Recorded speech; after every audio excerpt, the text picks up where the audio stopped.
Screen দেখতে পাচ্ছ তো? হ্যাঁ স্যার।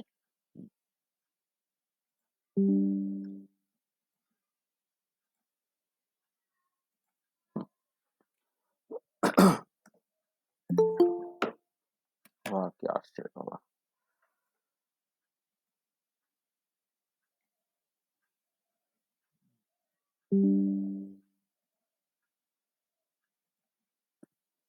তো দেখো, তাহলে আমরা যেটা করছি যে কেমিক্যাল কাইনেটিক্স এর পার্টটা সামারাইজ করে দিচ্ছে এবং সেখান থেকে বেশ কিছু নিউমেরিক্যাল প্রবলেমস করছি, ঠিক আছে?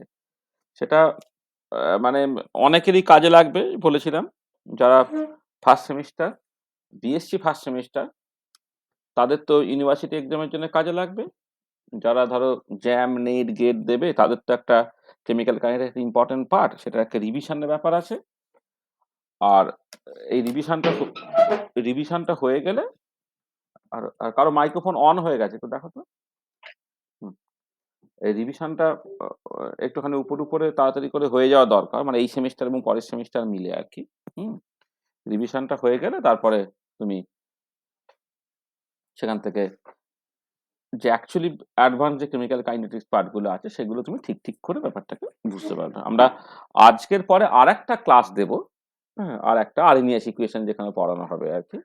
সেখানে আমাদের এই কিছুটা পার্ট সামারাইজ করে তারপরের ক্লাস থেকে আমরা অ্যাকচুয়ালি যেটা অ্যাডভান্স যে কেমিক্যাল কাইনেটিক্স, যেটা সেই জায়গাতে আমরা ঢুকে যেতে পারবো আর কি।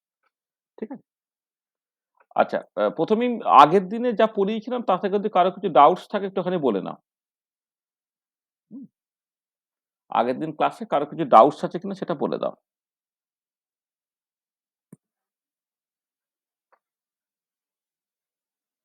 বলো।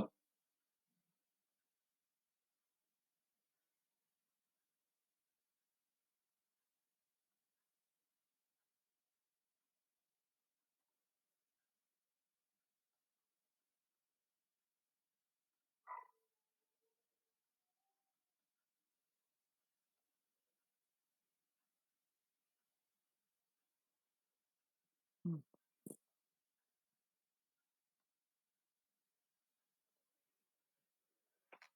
আগের ক্লাসগুলো সব ভালো করে করেছো তো? কারো কিছু প্রবলেম আছে? কিছু প্রবলেম টবলেম আটকে আছে?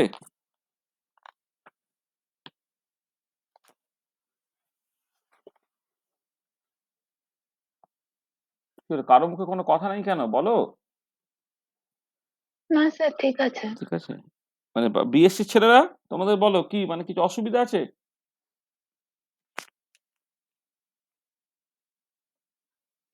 আরে বাবা, কথা তো বলতে হবে, নাহলে মানে জয়েন করে ঘুমিয়ে গেলে চলবে না তো। এই উপাসনা তো জয়েন করেছিস দেখলাম, কোথায় গেলি তুই?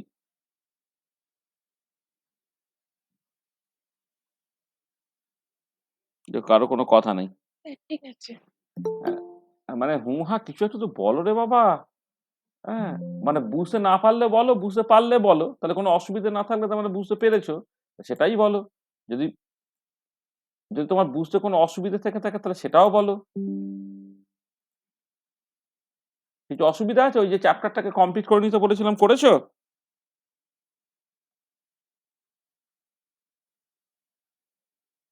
কি হলো? স্যার। বলো, উত্তর দাও, মানে একটুখানি হৈ হৈ করে উত্তর দাও বাবা। উত্তর না দিলে আমি কি করে বুঝবো? আমি তোমাকে দেখতে পাচ্ছি না, কিছু না।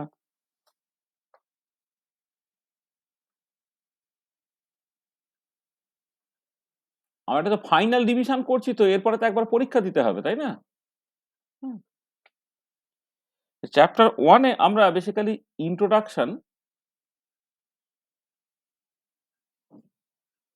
এইটাকে নিয়ে আলোচনা করেছি। এখানে অনেক কিছু করা হয়েছিল, মানে যখন ইন্ট্রোডাকশন দিয়েছিলাম সেখানে তোমাকে সেই একদম মানে একদম প্রথম থেকে মানে অনেক কিছু আমাদের এখানে আলোচনা করতে হয়েছিল আর কি, মানে ইন্ট্রোডাকশন পার্টের মধ্যে আর কি। তোমার ধরো মানে ডিফারেন্স আর rate law, order, molecularity, rate constant, stoichiometric coefficient, advancement of reaction, মানে ভীষণ ইম্পর্টেন্ট বেশ কিছু কিছু ল অফ মাস অ্যাকশন, হ্যাঁ, সব ইন্ট্রোডিউস করা হয়েছিল। মানে তোমার এই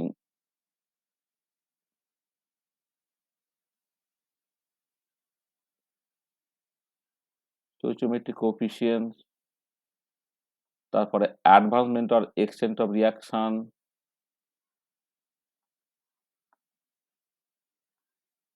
তারপর law of mass action,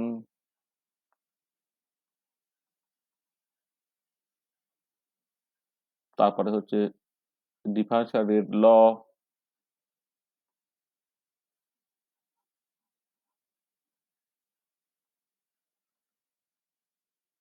rate law, rate constant,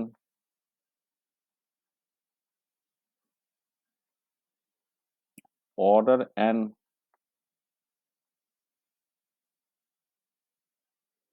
মলিকুলারিটি etcetera. এই ধরনের সব কনসেপ্টগুলো ফার্স্ট ক্লাসে আমরা ইন্ট্রোডিউস করেছিলাম। আচ্ছা, তারপরে এগুলো ফাইনাল কিন্তু রিভিশন হচ্ছে, এরপর কিন্তু আর কোনো রিভিশন হবে না, আমি বারবার বলছি। বিএসসি, এমএসসি সবার জন্যই বলছি। হ্যাঁ, চ্যাপ্টার 2, সেখানে আমরা বেসিক্যালি এই মানে ইন্টিগ্রেটেড রেট ল নিয়ে আলোচনা করেছিলাম for some simple reaction.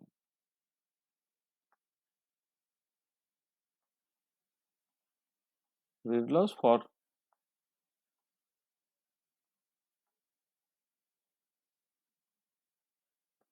Simple reactions, মানে খুব কমপ্লেক্স রিঅ্যাকশনস গুলোকে বাদ দিয়েছিলাম, সিম্পল রিঅ্যাকশনের ক্ষেত্রে এগুলো আমরা আলোচনা করেছিলাম। আর চ্যাপ্টার 3 তে আমরা আলোচনা করলাম কি করে তুমি experimentally order of a reaction determine করবে।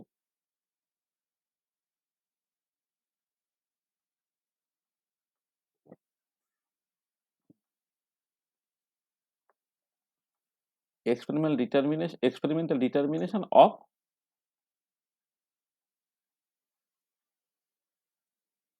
Order of a reaction. সেখানে কি 4টে মেথড আছে: method of differential rate law, method of integrated rate law, method of half life period আর মেথড অফ আইসোলেশন। এই প্রত্যেকটা এখানে আমরা আলোচনা করেছি। আর এই 3টে চ্যাপ্টারে বেশ কিছু নিউমেরিক্যাল প্রবলেম বা সালে পড়া কোশ্চেন আলোচনা করা হয়েছিল, এবং আমি তোমাদেরকে বলেছিলাম যে এই করসপন্ডিং চ্যাপ্টারগুলো বই ফলো করে যা যা প্রবলেম তোমার কোর্সে দেওয়া আছে বা যা যা প্রবলেম এক্সারসাইজে আছে সব তোমরা ঠিক ঠিক করে নেবে। ঠিক আছে? আচ্ছা, এবারে আমরা আজকে কি আলোচনা করব? তাহলে এই পর্যন্ত ঠিক আছে তো অদ্রিজা? হ্যাঁ স্যার, ঠিক আছে। হুম।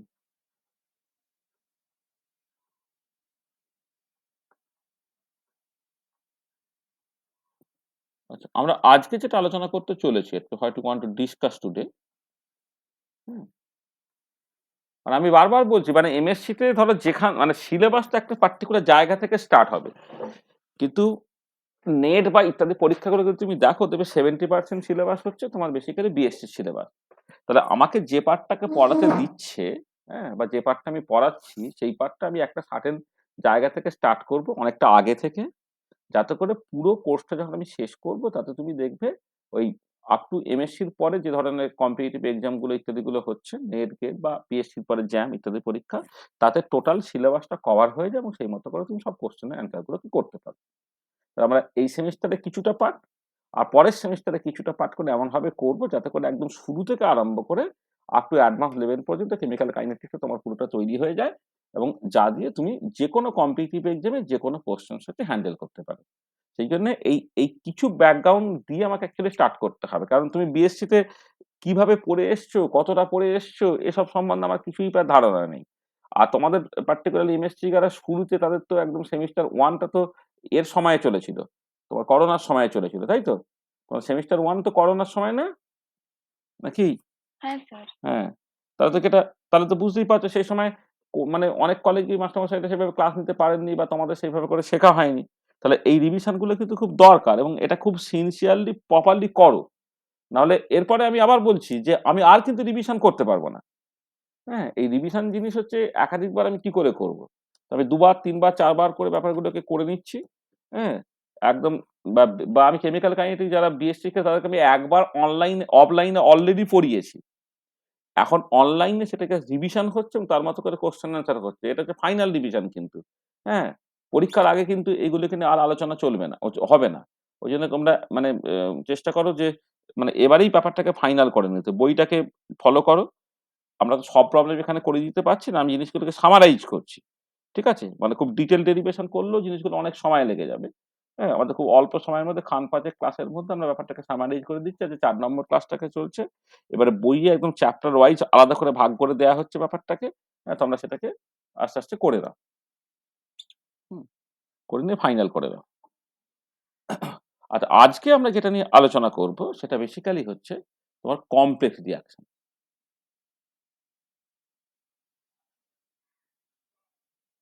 Complex reaction.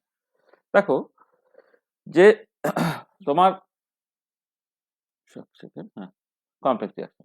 দেখো আমরা এই যে চ্যাপ্টার 2 তে যে ইন্টিগ্রেটেড রেড ল গুলো বের করেছি সেগুলো বেসিক্যালি সিম্পল রিঅ্যাকশন থেকে মূলত একটা রিঅ্যাকশন থেকে প্রোডাক্ট হচ্ছে। হ্যাঁ? মানে বেসিক্যালি একটা স্টেপ ওখানে অ্যাকচুয়ালি ভাবা হয়েছে। কখনো, কখনো হয়তো একটা রিঅ্যাকশন থেকে প্রোডাক্ট হচ্ছে, কখনো, কখনো একাধিক রিঅ্যাকশন থেকে প্রোডাক্ট এর কথা আমি ভেবেছি হয়তো। কিন্তু স্টেপস বেসিক্যালি একটাই ছিল। কিন্তু বাস্তবে যখন অর্গানিক বা ইনঅর্গানিক কেমিস্ট্রিতে মেকানিজম গুলো নিয়ে তোমাদের আলোচনা করবে, তুমি পরিষ্কার বুঝতে পারবে যে একটা রিঅ্যাকশন যখন লেখা হচ্ছে সেটা কিন্তু একটা স্টেপে লেখা লেখা হচ্ছে না। অনেকগুলো স্টেপসে কিন্তু ব্যাপারটা ঘটছে। ঠিক আছে? তাহলে আমরা সেই কমপ্লেক্স রিঅ্যাকশন গুলোকে করব যেগুলো তোমার একাধিক স্টেপসে ঘটে। আচ্ছা, এবারে এই যে কমপ্লেক্স রিঅ্যাকশন গুলো তুমি দেখছো যে টিপিক্যাল টাইপের যে মেকানিজম গুলো তুমি দেখো তাতে দেখবে এই ৩ টে টাইপের কমপ্লেক্স রিঅ্যাকশনস সেগুলোর পারমুটেশন কম্বিনেশন করেই কিন্তু অ্যাকচুয়াল যে মেকানিজম গুলো তোমার তৈরি করা হচ্ছে। তোমার দেখবে মানে তুমি যখন অর্গানিক মানে ইনঅর্গানিক এর মেকানিজম তো বিএসসি লেভেলে থাকে না। কিন্তু অর্গানিক এর মেকানিজম গুলো বিএসসি লেভেলেই থাকে। সেখানে যে মেকানিজম গুলো দেখেছো তুমি দেখবে যে এই যে ৩ টে different types of complex reaction এর কথা বলা হচ্ছে, এদের পারমুটেশন কম্বিনেশন করেই কিন্তু ওভারঅল জিনিসটাকে আলোচনা করা হচ্ছে।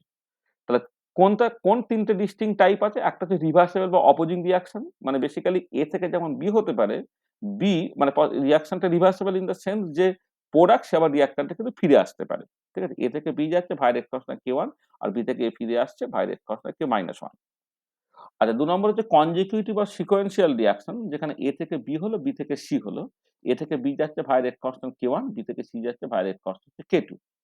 আর প্যারালাল অর সাইড রিঅ্যাকশন যেখানে A থেকে তোমার মানে একই রিঅ্যাকট্যান্ট থেকে যেমন B হতে পারে ঠিক একই রকমভাবে তোমার C হতে পারে।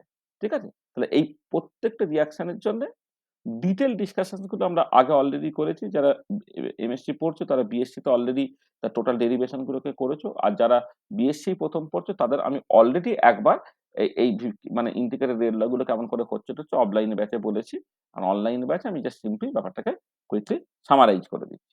আর যদি টোটাল ডেরিভেশন বা ইত্যাদিগুলো তোমার দরকার পড়ে তাহলে তোমার করেসপন্ডিং বই আমাদের যে বই আছে, সেই বই থেকে তুমি একটুখানি ফলো করবে। তারপরে যদি কোনো অসুবিধা থাকে পরের ক্লাসে আমায় বলবে যে, "স্যার এইখানে ডেরিভেশনটাকে বুঝতে পারলাম না।" আমি তোমাকে তখন হেল্প করে দেব।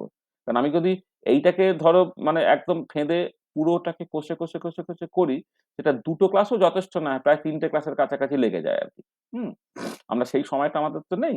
আমাদের ৩ টে জিনিসকে একই দিনে অ্যাকচুয়ালি ডিসকাস করতে হবে। আর এর সাথে আমি আরো যে কাজগুলোকে করব মানে এই যে ধরো এখানে যেমন শুধুমাত্র কমপ্লেক্স রিঅ্যাকশন এর কথা বলেছি। এই কমপ্লেক্স রিঅ্যাকশন ছাড়া আরো ২ টো কাজ আমরা এখানে করব। সেটা হচ্ছে যে এই স্টেডি স্টেট অ্যাপ্রক্সিমেশন এবং আরডিএস অ্যাপ্রক্সিমেশন এর ব্যাপারটা একটুখানি বুঝতে হবে। Steady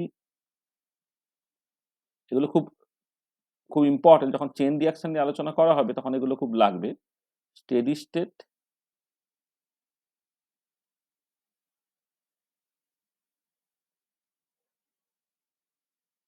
approximation versus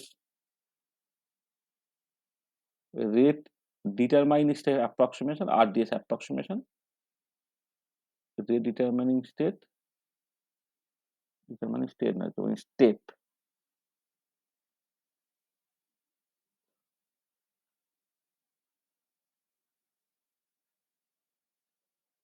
step approximation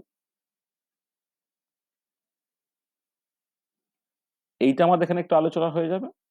আর হচ্ছে kinetically control product versus thermodynamically control product এইটা আমরা খুব অল্প করে একটু আলোচনা করে নেব। KCP versus TCP. ঠিক আছে? এটাও কিন্তু আমাদের এই আজকের ক্লাসে আলোচনার বিষয় হবে। তাহলে আমরা শুরুটা করছি কমপ্লেক্স রিঅ্যাকশন দিয়ে। আচ্ছা, চলো তাহলে ১ম এই যেটা হবে সেটা হচ্ছে তোমার রিভার্সিবল রিঅ্যাকশন আর অপোজিং রিঅ্যাকশন সেটা নিয়ে ১ম এ কিছু কথাবার্তা বলে নেওয়া যাক।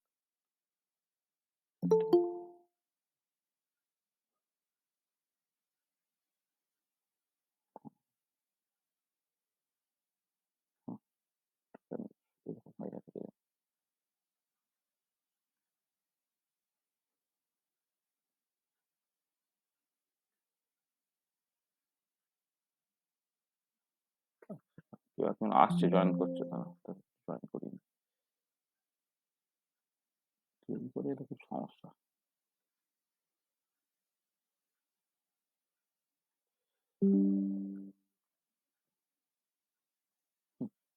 দেখো, আচ্ছা তাহলে রিভার্সেবল রিয়াকশন যেটা, সেখানে কি হচ্ছে না, এ একটা রিয়াক্টর ভাই রেট কনস্ট্যান্ট K1 যেমন B তে গেল, বি আবার ব্যাকওয়ার্ড রিয়াকশনের থ্রু দিয়ে ভাই রেট কনস্ট্যান্ট K-1 তোমার এতে ফিরে আসছে। এবারে এগুলো অ্যাজ ইউজুয়াল শুরুতে যখন T ইকুয়াল টু 0 রিঅ্যাকট্যান্টটা ধরে নাও তার কনসেন্ট্রেশন ছিল স্মল a, প্রোডাক্টের কনসেন্ট্রেশন 0 ছিল। একটা আরবিট্রারি টাইম t তে রিঅ্যাকট্যান্টের কনসেন্ট্রেশন কমে গিয়ে a-x হয়েছে, আর প্রোডাক্টের কনসেন্ট্রেশনটা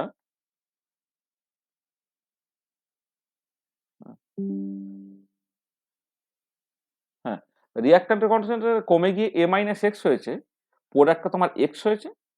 আর এবারে এই রিভার্সিবল রিঅ্যাকশন একটা ইম্পর্টেন্ট বৈশিষ্ট্য হচ্ছে যে যে যদি সাফিসিয়েন্ট টাইম তুমি অ্যালাউ করো না, এই রিঅ্যাকশনটা ইকুইলিব্রিয়ামে পৌঁছে যায়। তাহলে যখন ইকুইলিব্রিয়ামে পৌঁছে গেল, মানে ইকুইলিব্রিয়ামে পৌঁছে গেলে যেটা হবে, rate of forward reaction, rate of backward reaction তোমার সমান হয়ে যায়। হ্যাঁ, এবং রেট অফ ব্যাকওয়ার্ড এবং ফরওয়ার্ড রিঅ্যাকশন যখন সমান হয়ে যাবে, তখন দেখবে যদি এক্সটার্নাল কন্ডিশনে কিছু চেঞ্জ না করে, তখন রিঅ্যাকশন প্রোডাক্টের কনসেন্ট্রেশন গুলো পুরো ফিক্সড হয়ে থাকবে। মনে হবে যেন রিঅ্যাকশনটা বন্ধ হয়ে গেছে, কিন্তু রিঅ্যাকশন অ্যাকচুয়ালি বন্ধ হয়নি। যেটা হচ্ছে ফরওয়ার্ড এবং ব্যাকওয়ার্ড রিঅ্যাকশন একই রেটে ঘটছে বলে তোমার রিঅ্যাকশন এবং প্রোডাক্টের কনসেন্ট্রেশনে কোনো সময়ের সাথে সাথে চেঞ্জ হচ্ছে না। আর যখন ইকুইলিব্রিয়ামটা অ্যাটেন্ড করে গেল, যেহেতু সময়ের সাথে সাথে আর কিছু চেঞ্জ হচ্ছে না, তাহলে at equilibrium, that is time যখন টেন্ডস টু ইনফিনিটি হয়ে যাচ্ছে, তখন এর কনসেন্ট্রেশনটা ফিক্সড হয়ে যাচ্ছে a-x ইকুইলিব্রিয়ামে, আর প্রোডাক্টের কনসেন্ট্রেশনটা বেড়ে গিয়ে ফিক্সড হয়ে যাচ্ছে x ইকুইলিব্রিয়ামে। ঠিক আছে?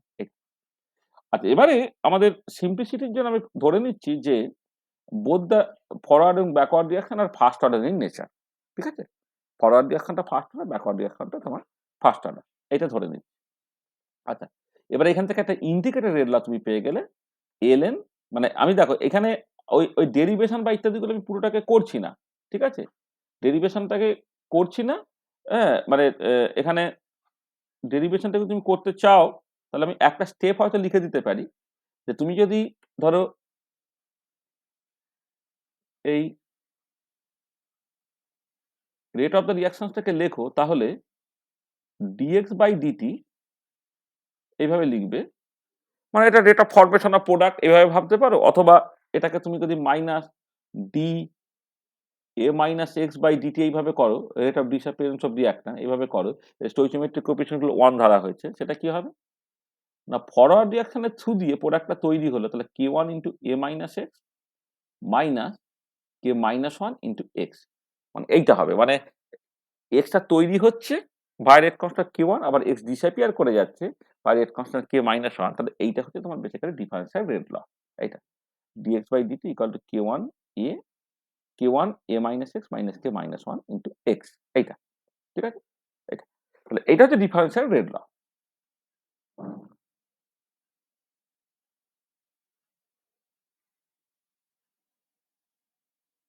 যখন ইকুইলিব্রিয়াম অ্যাটেন্ড করে যাবে, তখন dx/dt তে তোমার 0 হয়ে যাবে। হ্যাঁ, সেখান থেকে তুমি এক্স এর জায়গায় তুমি, মানে এক্সটা যখন এক্স ইকুইলিব্রিয়াম আর কি, তখন dx/dt 0 হয়ে যাবে। সেখান থেকে k1 এটাকে বের করে নিতে, বের করে বসাতে হয়। বসিয়ে তুমি আল্টিমেটলি যে ইন্ডিকেটেড রেট লটা পাবে, সেটা হচ্ছে এইটা। আমি ডেরিভেশনটা করে দিচ্ছি না, হ্যাঁ? ডেরিভেশনটা তুমি বইয়ে করে দেওয়া আছে, তুমি ঠিক করে পেয়ে যাবে জিনিসটা। আচ্ছা, এবারে এই ওয়ান্স ইন্ডিকেটেড রেট লটা তুমি পেলে, দেখো তুমি যদি ln x equilibrium by x equilibrium minus x versus t plot করো, তাকে স্ট্রেট লাইন হবে পাসিং থ্রু দ্য অরিজিন। ঠিক আছে? তাহলে এই যে স্ট্রেট লাইনের স্লোপটা কত হচ্ছে, k1 প্লাস k-1। এটা খুব ইম্পর্টেন্ট যে আমি ফরওয়ার্ড এবং ব্যাকওয়ার্ড রিঅ্যাকশন রেট কনস্ট্যান্টের যোগফলটা ln xc by xc minus x versus t plot করে কিন্তু পেতে পাচ্ছি। পরে আমি দেখবো যে ইকুইলিব্রিয়াম কনস্ট্যান্ট থেকে k1/k-1 এই রেশিওটা পাওয়া যাবে। তাহলে একটা হচ্ছে k1/k-1 এই রেশিও একটা ইকুয়েশন, আর k1 plus k-1 equal to slope, সেটা একটা ইকুয়েশন। এই দুটো ইকুয়েশন থেকে k1 এবং k-1 কে তুমি সেপারেটলি বের করতে পারবে। সেটা এখানে আমি বলছি। If sufficient time is allow, then an equilibrium will be established. At ইকুইলিব্রিয়ামে কি হচ্ছে, rate of forward reaction, rate of backward reaction তোমার সমান হয়ে যাবে।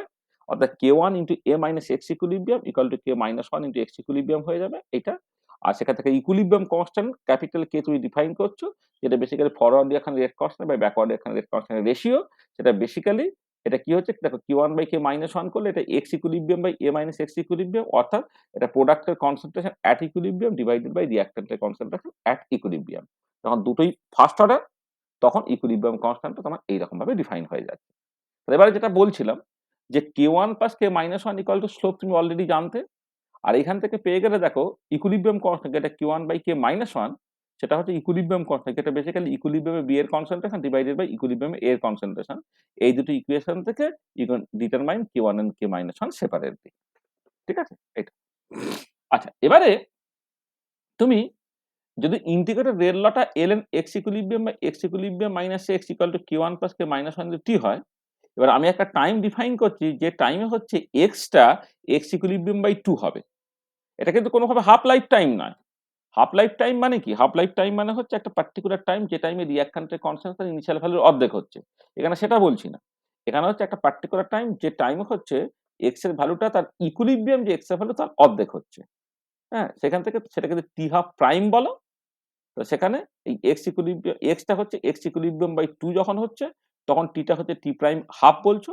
t প্রাইম হাফটা হচ্ছে ln 2/K1 প্লাস K-1 অর্থাৎ 0.693/K1 প্লাস K-1। কিন্তু মাইন্ড ইট, এটা কিন্তু হাফ লাইফ টাইম নয়। হাফ লাইফ টাইম মানে হচ্ছে একটা পার্টিকুলার টাইম যে টাইমে রিঅ্যাকট্যান্টের কনসেন্ট্রেশন ইনিশিয়াল ভ্যালু অর্ধেক হয়। এখানে সেটা বলছি না। এটা একটা পার্টিকুলার টাইম যে টাইমে হচ্ছে x টা তার ইকুইলিব্রিয়াম ভ্যালুর অর্ধেক হচ্ছে। এটা। আর এবারে এই ইকুয়েশন থেকে তুমি জাস্ট B এবং A এর কনসেন্ট্রেশন গুলো বের করতে পারবে। এখান থেকে তুমি x টাকে বের করতে পারছো। x equal two x equilibrium into 1 minus e two the power minus K1 plus K-1 t হবে। আর এর concentration basically A minus x, সেটা হয়ে যাবে কত? A মাইনাস এই x এর ভ্যালু, এটা তুমি বসিয়ে দিলে এটা। এবং একটা ইম্পর্টেন্ট পয়েন্ট দেখো, যেকোনো একটা ইনস্ট্যান্টে তোমার A এবং B এর কনসেন্ট্রেশনের যোগফলটা, হ্যাঁ, সেটা বেসিক্যালি তার ইকুইলিব্রিয়ামে A এবং B এর যে কনসেন্ট্রেশন গুলো তার যোগফলের সঙ্গে সমান হয়ে যাচ্ছে এবং সেটা বেসিক্যালি তোমার A। মানে ইকুইলিব্রিয়ামে A এর কনসেন্ট্রেশন হচ্ছে তোমার A minus x equilibrium, B এর কনসেন্ট্রেশন x ইকুইলিব্রিয়াম যোগ করলে হচ্ছে A হয়। আর তুমি যেকোনো একটা ইনস্ট্যান্টে A এবং B এর কনসেন্ট্রেশন যোগ করো তাহলে তুমি কিন্তু দেখতে পাবে সেটা A, যেটা basically initial concentration of the reactant. এইটা। তো এই কনসেপ্টটাকে মাথায় রেখে তুমি ছবি আঁকতে পারো বিভিন্ন রকমের। ধরো তুমি জাস্ট এরকম একটা সিচুয়েশন বললে যেখানে ফরওয়ার্ড এবং ব্যাকওয়ার্ড রেখার রেট কস্ট গুলো এক্স্যাক্টলি একই, অর্থাৎ K1 K-1 এক, তার জন্য K1/K-1 বা K ইকুইলিব্রিয়ামটা তোমার অ্যাকচুয়ালি 1 হয়ে গেছে। তাহলে তার যদি হয় তাহলে K ইকুইলিব্রিয়াম যেহেতু B এর কনসেন্ট্রেশন বাই A এর কনসেন্ট্রেশন, তার মানে এই দুটো তখন সমান। তো সেখান থেকে তুমি x ইকুইলিব্রিয়াম পেয়ে যাচ্ছে A/2। তাহলে যেটা দাঁড়াচ্ছে যে B এবং A এর কনসেন্ট্রেশন গুলো যখন টাইম টেন্ডস টু ইনফিনিটি সেটা হয়ে যাবে A/2 তে। তা দেখো বেসিক্যালি কি হচ্ছে না, যখন সময়ের সাথে সাথে A এবং B এর কনসেন্ট্রেশন তুমি প্লট করছো, এটা শুরু হচ্ছে স্মল a থেকে আর B টা শুরু হচ্ছে 0 থেকে।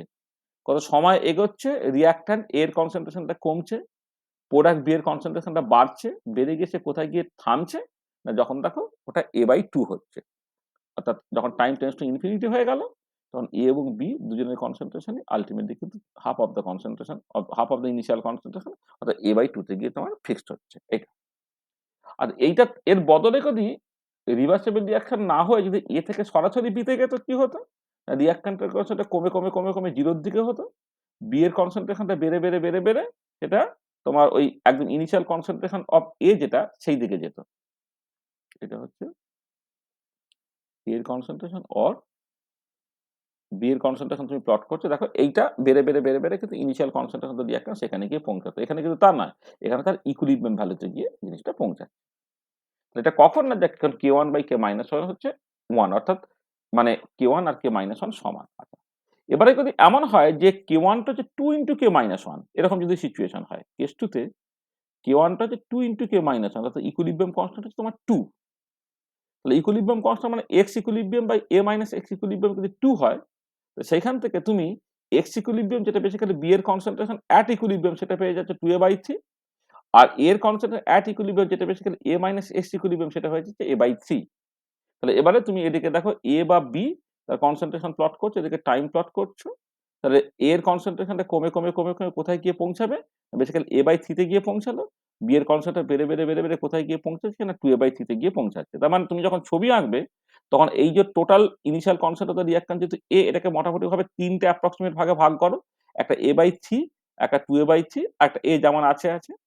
রিঅ্যাকট্যান্টের কথা এটা তোমার বেসিক্যালি এখানে এক্সপোনেনশিয়াল কমে, কমে থামলো কোথায়? না a/c তে। b এর কনসেন্ট্রেশনটা বেড়ে থামলো কোথায়? না তোমার 2a/c তে। এটা। ঠিক একই রকমভাবে ধরো যে k ইকুইলিব্রিয়াম যেটা k1/k-1 তোমার যদি হাফ হয়, হ্যাঁ? যেখানে যেখানে তুমি দেখতে পাচ্ছ কি না b এর কনসেন্ট্রেশন a/c হচ্ছে, a এর কনসেন্ট্রেশন 2/3 হচ্ছে। মানে অ্যাট ইকুইলিব্রিয়ামে। তাহলে তখন কি হবে? এই ৩ টে ভাগে ভাগ করছে a/c, 2a/3 a এর কনসেন্ট্রেশন কমে, কমে, কমে, কমে 2a/3 তে গিয়ে স্যাচুরেট করলো। b এর কনসেন্ট্রেশন বেড়ে, বেড়ে, বেড়ে, বেড়ে a/c তে গিয়ে তোমার স্যাচুরেট করলো। ঠিক আছে? এটা। তাহলে দেখো তাহলে এই একটা রিভার্সিবল রিঅ্যাকশন এর ক্ষেত্রে তোমার জাস্ট রেট কনস্ট্যান্ট ফরওয়ার্ড এবং ব্যাকওয়ার্ড ডিরেকশন রেট কনস্ট্যান্টের রেশিওটা কি তার উপরে নির্ভর করে তোমার গ্রাফিক্যাল রিপ্রেজেন্টেশন গুলো বিভিন্ন রকম করছে তুমি দেখতে পাচ্ছ। আচ্ছা এবারে ব্যাপার হচ্ছে যে ধরো একটা স্পেশাল কেস যেখানে 2a থেকে ধরো প্রোডাক্ট হচ্ছে। তার 2a থেকে যদি প্রোডাক্ট হচ্ছে যেখানে ফরওয়ার্ড রিঅ্যাকশনটা ধরে নাও তোমার সেকেন্ড অর্ডার, ব্যাকওয়ার্ড রিঅ্যাকশনটা ধরো ফার্স্ট অর্ডার। তাহলে এই পার্টিকুলার কেসে যদি ইকুইলিব্রিয়াম কনস্ট্যান্ট তোমাকে লিখতে হয় তাহলে k1/k-1 হচ্ছে k ইকুইলিব্রিয়াম, সেটা কি হবে? না b এর constant at equilibrium by a এর কনস্ট্যান্ট অ্যাট ইকুইলিব্রিয়াম তার স্কয়ার হয়ে যাচ্ছে। b এর constant at equilibrium by a এর কনস্ট্যান্ট অ্যাট ইকুইলিব্রিয়াম তার স্কয়ার হয়ে যাচ্ছে। আর এবারে কথাটা হচ্ছে কিন্তু b একটা কনসেন্ট্রেশন মানে তাতে ইউনিট আছে বা a এর কনসেন্ট্রেশন তাতে ইউনিট আছে। তো a এবং b এর কনসেন্ট্রেশন যদি ইউনিট থেকে যায় তাহলে দেখো ইকুইলিব্রিয়াম কনস্ট্যান্ট একটা ইউনিট থেকে গেল। এবারে কথা হচ্ছে যে ইকুইলিব্রিয়াম কনস্ট্যান্টের কি আদৌ কোনো ইউনিট থাকতে পারে? কাইনেটিক পয়েন্ট অফ ভিউ থেকে যদি ইকুইলিব্রিয়াম কনস্ট্যান্ট তুমি ইন্ট্রোডিউস করো তাহলে কিন্তু ইকুইলিব্রিয়াম কনস্ট্যান্টের ইউনিট এইরকম ভাবে থেকে যাবে। যদি বোথ দ্য রিঅ্যাকশন মানে ফরওয়ার্ড এবং ব্যাকওয়ার্ড রিঅ্যাকশন যদি সেম অর্ডারের না হয়, ফরওয়ার্ড এবং ব্যাকওয়ার্ড রিঅ্যাকশনের অর্ডার যদি আলাদা হয়ে যায় তাহলে কিন্তু দেখো তোমার একটা ইকুইলিব্রিয়াম কনস্ট্যান্ট ইউনিট থেকে যাচ্ছে। কিন্তু অ্যাকচুয়ালি ইকুইলিব্রিয়াম কনস্ট্যান্টে কোনো ইউনিট থাকতে পারে না। এটা হচ্ছে এই যে মানে দেখে মনে হচ্ছে K equilibrium constant may have a unit, এই উত্তরটা হচ্ছে অ্যাকচুয়ালি ভুল। ইকুইলিব্রিয়াম কনস্ট্যান্টে কোনো ইউনিট থাকতে পারে না। কেন থাকতে পারে না? কারণ পরে যখন থার্মোডাইনামিক পয়েন্ট অফ ভিউ থেকে তুমি ইকুইলিব্রিয়াম কনস্ট্যান্টকে ইন্ট্রোডিউস করবে তখন ইকুইলিব্রিয়াম কনস্ট্যান্ট এইভাবে ডিফাইন হয় K equilibrium e to the power minus delta G zero by RT, যেখানে ডেল্টা জি জিরো হচ্ছে স্ট্যান্ডার্ড গিউস এনার্জি অফ দ্য রিঅ্যাকশন। এবারে যেটা এক্সপোনেনশিয়াল কোয়ান্টিটি সার্টেনলি হচ্ছে তোমার মানে ইউনিটলেস কোয়ান্টিটি হবে। এমনি ডেল্টা জি জিরো এবং আরটি তাদের ইউনিটগুলো এক্সাক্টলি একই হবে যাতে করে এই এক্সপোনেনশিয়াল পার্টটা তোমার ইউনিটলেস হবে। তো এক্সপোনেনশিয়াল পার্ট ইউনিটলেস হলে ইকুইলিব্রিয়াম কনস্ট্যান্ট সার্টেনলি ইউনিটলেস হবে। হ্যাঁ, যেকোনো এক্সপোনেনশিয়াল কোয়ান্টিটি তখন ইউনিটলেস হয় বা যেকোনো লগারিদমিক কোয়ান্টিটি ইউনিটলেস হয়। তো ইকুইলিব্রিয়াম কনস্ট্যান্ট এইরকম ভাবে ডিফাইন হয় সেখানে সার্টেনলি ইকুইলিব্রিয়াম কনস্ট্যান্টটা ইউনিটলেস। হুম, এটা। আর ইকুইলিব্রিয়াম কনস্ট্যান্টটা শুধুমাত্র টেম্পারেচার উপর ডিপেন্ড করবে। এটা ইন্ডিপেন্ডেন্ট অফ প্রেসার। মানে ট্রু ইকুইলিব্রিয়াম কনস্ট্যান্ট যদি হয় থার্মোডাইনামিক ইকুইলিব্রিয়াম কনস্ট্যান্ট যদি হয় সেটা শুধুমাত্র টেম্পারেচার উপর ডিপেন্ড করে, সেটা প্রেসারের উপর ডিপেন্ড করে। তার কারণটা কিছুই না যে ডেল্টা জি জিরো যেটা সেটা স্ট্যান্ডার্ড সেটা গিভস এনার্জি, আর স্ট্যান্ডার্ড সেটা গিভস এনার্জি কিন্তু প্রেসারের উপর ডিপেন্ড করে না। এটা কোনো একটা গিভেন রিঅ্যাকশনের জন্য শুধুমাত্র টেম্পারেচারেরই ফাংশন। ঠিক আছে? তাহলে ইকুইলিব্রিয়াম কনস্ট্যান্টটা কাইনেটিক পয়েন্ট অফ ভিউ থেকে এবং থার্মোডাইনামিক পয়েন্ট অফ ভিউ থেকে করলে একটা ডিফারেন্স আছে যে তোমার থার্মোডাইনামিক পয়েন্ট অফ ভিউ থেকেই তুমি জিনিসটা অ্যাকচুয়ালি করবে। হ্যাঁ? কাইনেটিক পয়েন্ট অফ ভিউ থেকে করলে গন্ডগোলটা হচ্ছে এই যে ফরওয়ার্ড এবং ব্যাকওয়ার্ড রিঅ্যাকশনের যদি অর্ডার গুলো সমান না হয় তাহলে ইকুইলিব্রিয়াম কনস্ট্যান্ট ইউনিট থেকে যাচ্ছে যেটা অ্যাকচুয়ালি হওয়ার কথা না। ঠিক আছে? রাইট। আচ্ছা ধরো একটা তোমাকে একটা প্রবলেম হিসেবে বলছি যে মানে এমন হলো যে ইকুইলিব্রিয়াম কনস্ট্যান্ট ভ্যালু হচ্ছে ১০ মানে K1 হচ্ছে 10 K-1 তো সেই পার্টিকুলার কেসে তুমি এই একই রকম করে কে ইকুইলিব্রিয়ামটা হচ্ছে x equilibrium by A minus x equilibrium equal to 10 সেখান থেকে এক্স ইকুইলিব্রিয়াম পেয়ে গেলে কত 10/11 ইন্টু এ, তার মানে বি এর কনসেন্ট্রেশন অ্যাট ইকুইলিব্রিয়াম হয়ে গেল 10 a/11 আর এ এর কনসেন্ট অ্যাট ইকুইলিব্রিয়াম হয়ে গেল a/11। তার মানে এই পুরো জায়গাটাকে তুমি 10টা ভাগে ভাগ করলে, সরি 11টা ভাগে ভাগ করলে একটা হচ্ছে a/11টা এখানে, এটা হচ্ছে 10a/11টা এখানে। তখন এ এর কনসেন্টটা কমে, কমে, কমে, কমে তোমার a/11 এ গিয়ে পৌঁছালো। বি এর কনসেন্ট্রেশনটা বেড়ে, বেড়ে, বেড়ে, বেড়ে সেটা হচ্ছে 10a/11 এ গিয়ে পৌঁছালো। ঠিক আছে?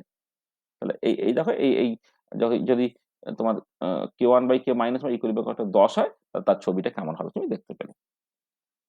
তাহলে ব্যাপারটা বুঝতে পারলে যে একটা প্যারালাল বা সরি প্যারালাল বলছি রিভার্সিবল বা অপোজিং রিঅ্যাকশনের ক্ষেত্রে তোমার কোন ইম্পর্টেন্ট ফিচার্স গুলো অ্যাকচুয়ালি ফোকাস করতে হবে এবং সেটা আমরা এখানে আলোচনা করলাম। তাতে যদি কারো কিছু অসুবিধা থাকে তো বলে নাও।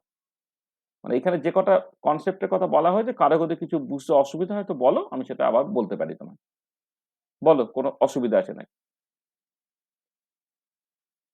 কারো কোনো সমস্যা আছে? না স্যার। ঠিক আছে? অদ্রিজা একাই শুধু কথা বলে, আর কেউ কোনো কথাই বলে না।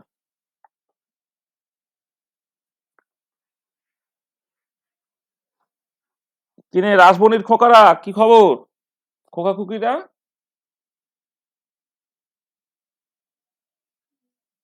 কি বুঝতে অসুবিধা হচ্ছে কিছু? আচ্ছা ঠিক আছে। ঠিক আছে, তাহলে বলবি তো একটু। না স্যার ঠিক আছে। আমি জিজ্ঞেস করছি আর কিছু বলছিসই না, রাগ ডাক করছিস নাকি? আহ, হুম?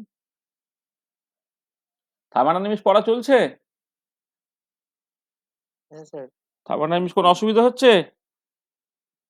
না না স্যার। স্যার। কোনো সমস্যা হচ্ছে না তো? আচ্ছা, না। ঠিক আছে। আর বাকি সব, বাকি আর 3টে ইউনিট বঙ্কিম কি কোয়ান্টামটা পড়াচ্ছে? হ্যাঁ হ্যাঁ স্যার। স্যার।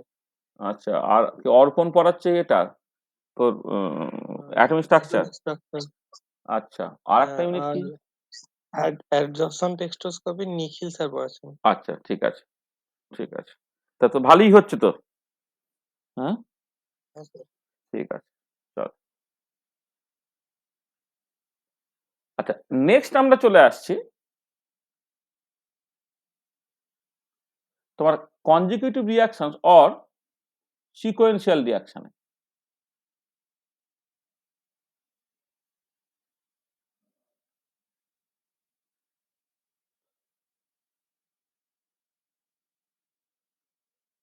আমরা এই কাজগুলো লিখে লিখে করছি না, কারণ এটা একটা দিন অনেকটা পড়াতে হবে। লিখে লিখে করলে একদিন অতটা বেশি পড়ানো যাবে না আর কি, তাতে অনেক বেশি সময় লেগে যাবে। হ্যাঁ, এগুলো সব জানা আছে, ওই জন্য আমরা মোটামুটি ভাবে আগে যে ক্লাস নিয়েছিলাম তার পিপিটি গুলোকে প্রপারলি ব্যবহার করছি আর কি।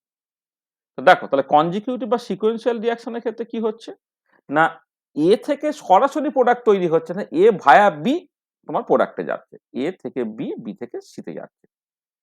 আমি ধরে নিচ্ছি দুজনই ফার্স্ট অর্ডার, আর যেমন ধরতে হয় ইনিশিয়ালি যখন টাইম টি ইকুয়াল টু 0,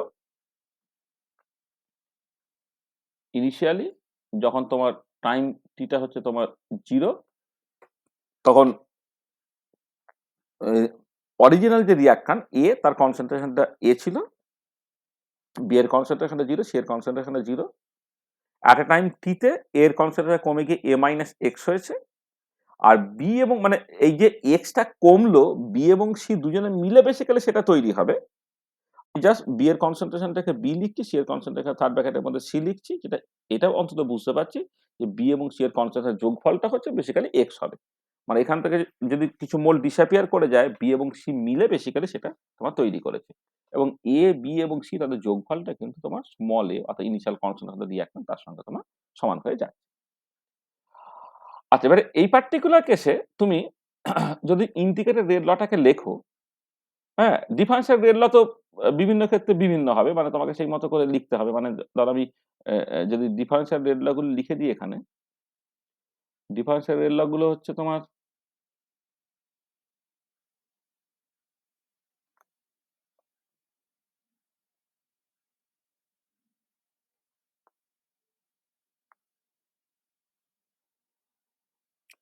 এ যে ডিসঅ্যাপিয়ার করলো মাইনাস ডি,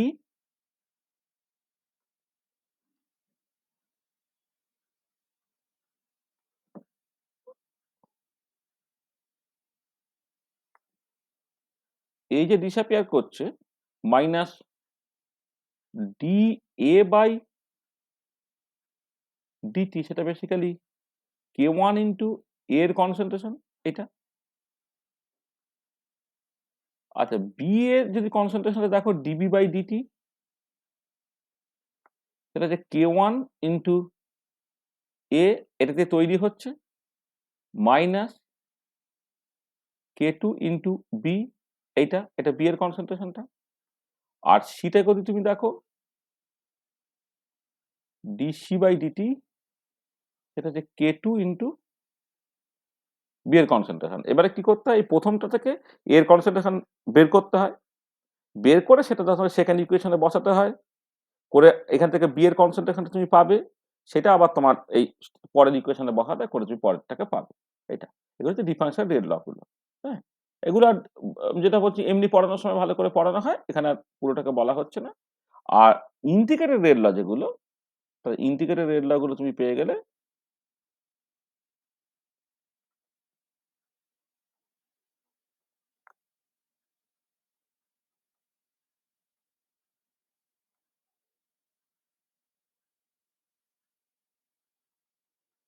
ইন্টিগ্রেটেড রেট ল হচ্ছে এর কনসেন্ট্রেশনটা তোমার এই এক্সপোনেনশিয়ালি ভাই rate constant k1 exponential decay করবে, সেটা হচ্ছে a into e two the power minus k1 into t। b এর কনসেন্ট্রেশন প্রোফাইলটা এরকম হবে, c এর কনসেন্ট্রেশনটা হচ্ছে তোমার এরকম হবে। মানে a b এবং c এই অঙ্কগুলোকে কষার পরে তুমি a b এবং c এর কনসেন্ট্রেশন গুলো পেয়ে যাবে, সেটা হচ্ছে যথাক্রমে এইটা এইটা আর এইটা। এবারে গ্রাফিক্যালি ব্যাপারটাকে দেখো যে a তোমার এক্সপোনেনশিয়ালি ডিকে করে যাচ্ছে। আচ্ছা, b এর কনসেন্ট্রেশনটা হচ্ছে যে b সে বেসিক্যালি কেমন হচ্ছে দেখো, b তো বেসিক্যালি তোমার a থেকে তৈরি হচ্ছে, তার মানে শুরুতে বি তৈরি হওয়ার রেটটা অনেক বেশি, কারণ বিটা তৈরি হচ্ছে এ থেকে, শুরুতে এর কনসেন্ট্রেশন অনেক বেশি ছিল।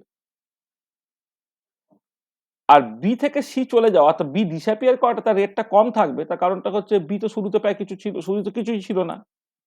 তাহলে প্রথমে এ থেকে বি তৈরি হওয়ার রেটটা বেশি, বি থেকে সি ডিকে করার রেটটা কম, সেই জন্য কি হবে, বিটা অ্যাকোমোডেটর হবে, অর্থাৎ বি এর কনসেন্ট্রেশনটা বাড়বে, বেড়ে বেড়ে একটা ম্যাক্সিমামে পৌঁছে গেল। তারপর একটা সময়ের পরে যখন এ অনেকটা কমে গেছে, এ থেকে বি যাওয়ার কনসেন্ট্রেশন রেটটা কমে যাচ্ছে, কিন্তু বি এর কনসেন্ট্রেশন অনেক বেশি কিন্তু বলে বি থেকে সি ডিসঅ্যাপিয়ার করার রেটটা হচ্ছে যথেষ্ট বেশি থাকছে।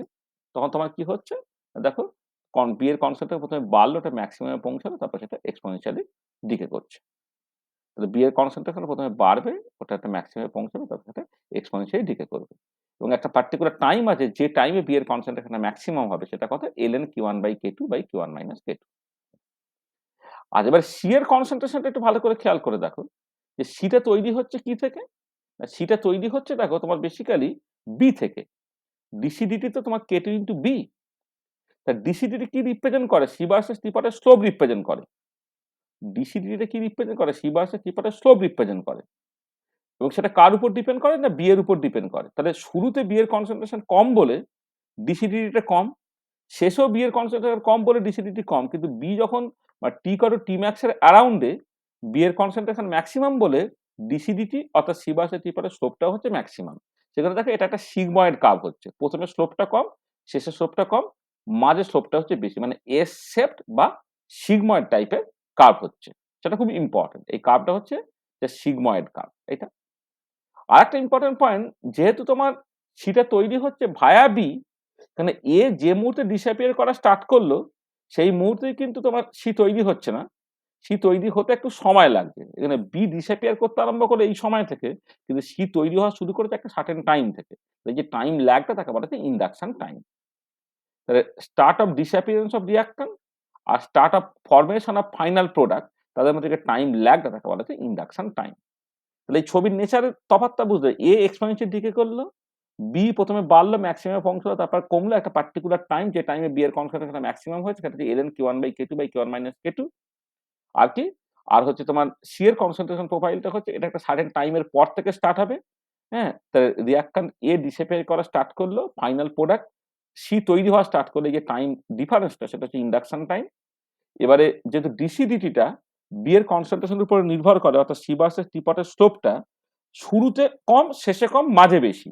তাহলে যে শুরুতে কম, শেষে কম, মাঝে বেশি, সেখানে একটা সিগমার কার্ভ দেবে বা এস শেপ কার্ভ দেবে।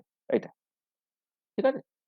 আচ্ছা, এবারে তুমি যদি, আচ্ছা দাঁড়া এখানে, আচ্ছা এখানে হ্যাঁ এটা বলে নি, এই যে এই কম্পারিজনটা একটুখানি দেখে নাও, যে যদি এ ভায়া বি সিতে যায় আর এ সরাসরি সিতে যায়, এই দুটো তফাৎকে কি দেখো, এই যে কার্ভের নেচারটা দেখো, পার্টিকুলার সি ভার্সেস টি প্লটটা হচ্ছে সিগময়েড কার্ভ এখানে।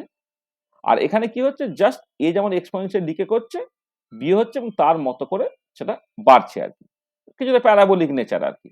এটা তাহলে এই ছবির নেচারটা, এই ছবির নেচারটা আলাদা। এইখানে প্রোডাক্টের কনসেন্ট্রেশন প্রোফাইলটা কেমন দেখো, আর এখানে প্রোডাক্টের কনসেন্ট্রেশন প্রোফাইলটা কেমন দেখো। আর এ থেকে যদি সরাসরি সি হয় ভায়া রেট কনস্ট্যান্ট কে বা কিছু, তাহলে তার কোনো ইন্ডাকশন টাইম থাকে না। যে মুহূর্তে এ ডিসঅ্যাপিয়ার করা স্টার্ট করে, সেই মুহূর্তেই হচ্ছে তোমার সি তৈরি হওয়া স্টার্ট হয়ে যায়। এখানে কোনো ইন্ডাকশন টাইম নেই, এখানে কিন্তু একটা ফাইনাইট ইন্ডাকশন টাইম আছে। তাহলে যদি তুমি তোমাকে এরকম বলে যে এ থেকে ভায়া বি সি হচ্ছে কনজিকিউটিভ রিয়াকশনের থ্রু দিয়ে, আর এ থেকে সরাসরি সি হচ্ছে একটা ডিরেক্ট এলিমেন্টারি রিয়াকশনের থ্রু দিয়ে। তা সে দুটো তফাৎ করবে কি করে? তফাৎ হচ্ছে এই যে কার্ভের নেচারটা, একটা হচ্ছে তোমার মানে ইন্ডাকশন টাইম থাকা, ইন্ডাকশন টাইম না থাকা, আর একটা হচ্ছে সিগময়েড কার্ভ, মানে সি ভার্সেস টি প্লট হচ্ছে সিগময়েড কার্ভ, আর এখানে সি ভার্সেস টি প্লট হচ্ছে তোমার এটা ওই এক্সপোনেনশিয়াল ইনক্রিজিং না, সি ভার্সেস টি প্লটটা হচ্ছে তোমার ওই follows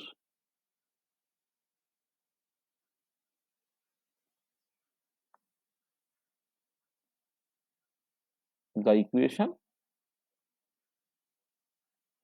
a into 1 minus e two the power minus kt, এরকম একটা ইকুয়েশন জাস্ট বেসিক্যালি ফলো। মানে আসলে যেটা মানে এখান থেকে যে জিনিসটা আমি বলতে পারি সেটা হচ্ছে যে সিগময়েড কার্ভের ক্ষেত্রে কি, সিগময়েড কার্ভের ক্ষেত্রে তোমার স্লোপটা প্রথমে কম, মাঝে বেশি, শেষে কম। আর এক্ষেত্রে স্লোপটা কিন্তু থ্রু আউট কমবে। মানে এই যে প্রথম ছবিটাতে মানে মানে কি বলবো, slope of C versus t plot হচ্ছে প্রথমে হচ্ছে আহ, প্রথমে হচ্ছে স্লোপটা হচ্ছে স্মল, তারপরে স্লোপটা হচ্ছে তোমার স্লোপটা হাই হলো, তারপর আবার হচ্ছে তো স্মল হলো, এইভাবে উইথ টাইম। আর এর ক্ষেত্রে এটা হচ্ছে slope of C versus t plot decreases with time. এটা কিন্তু টাইমের সাথে সাথে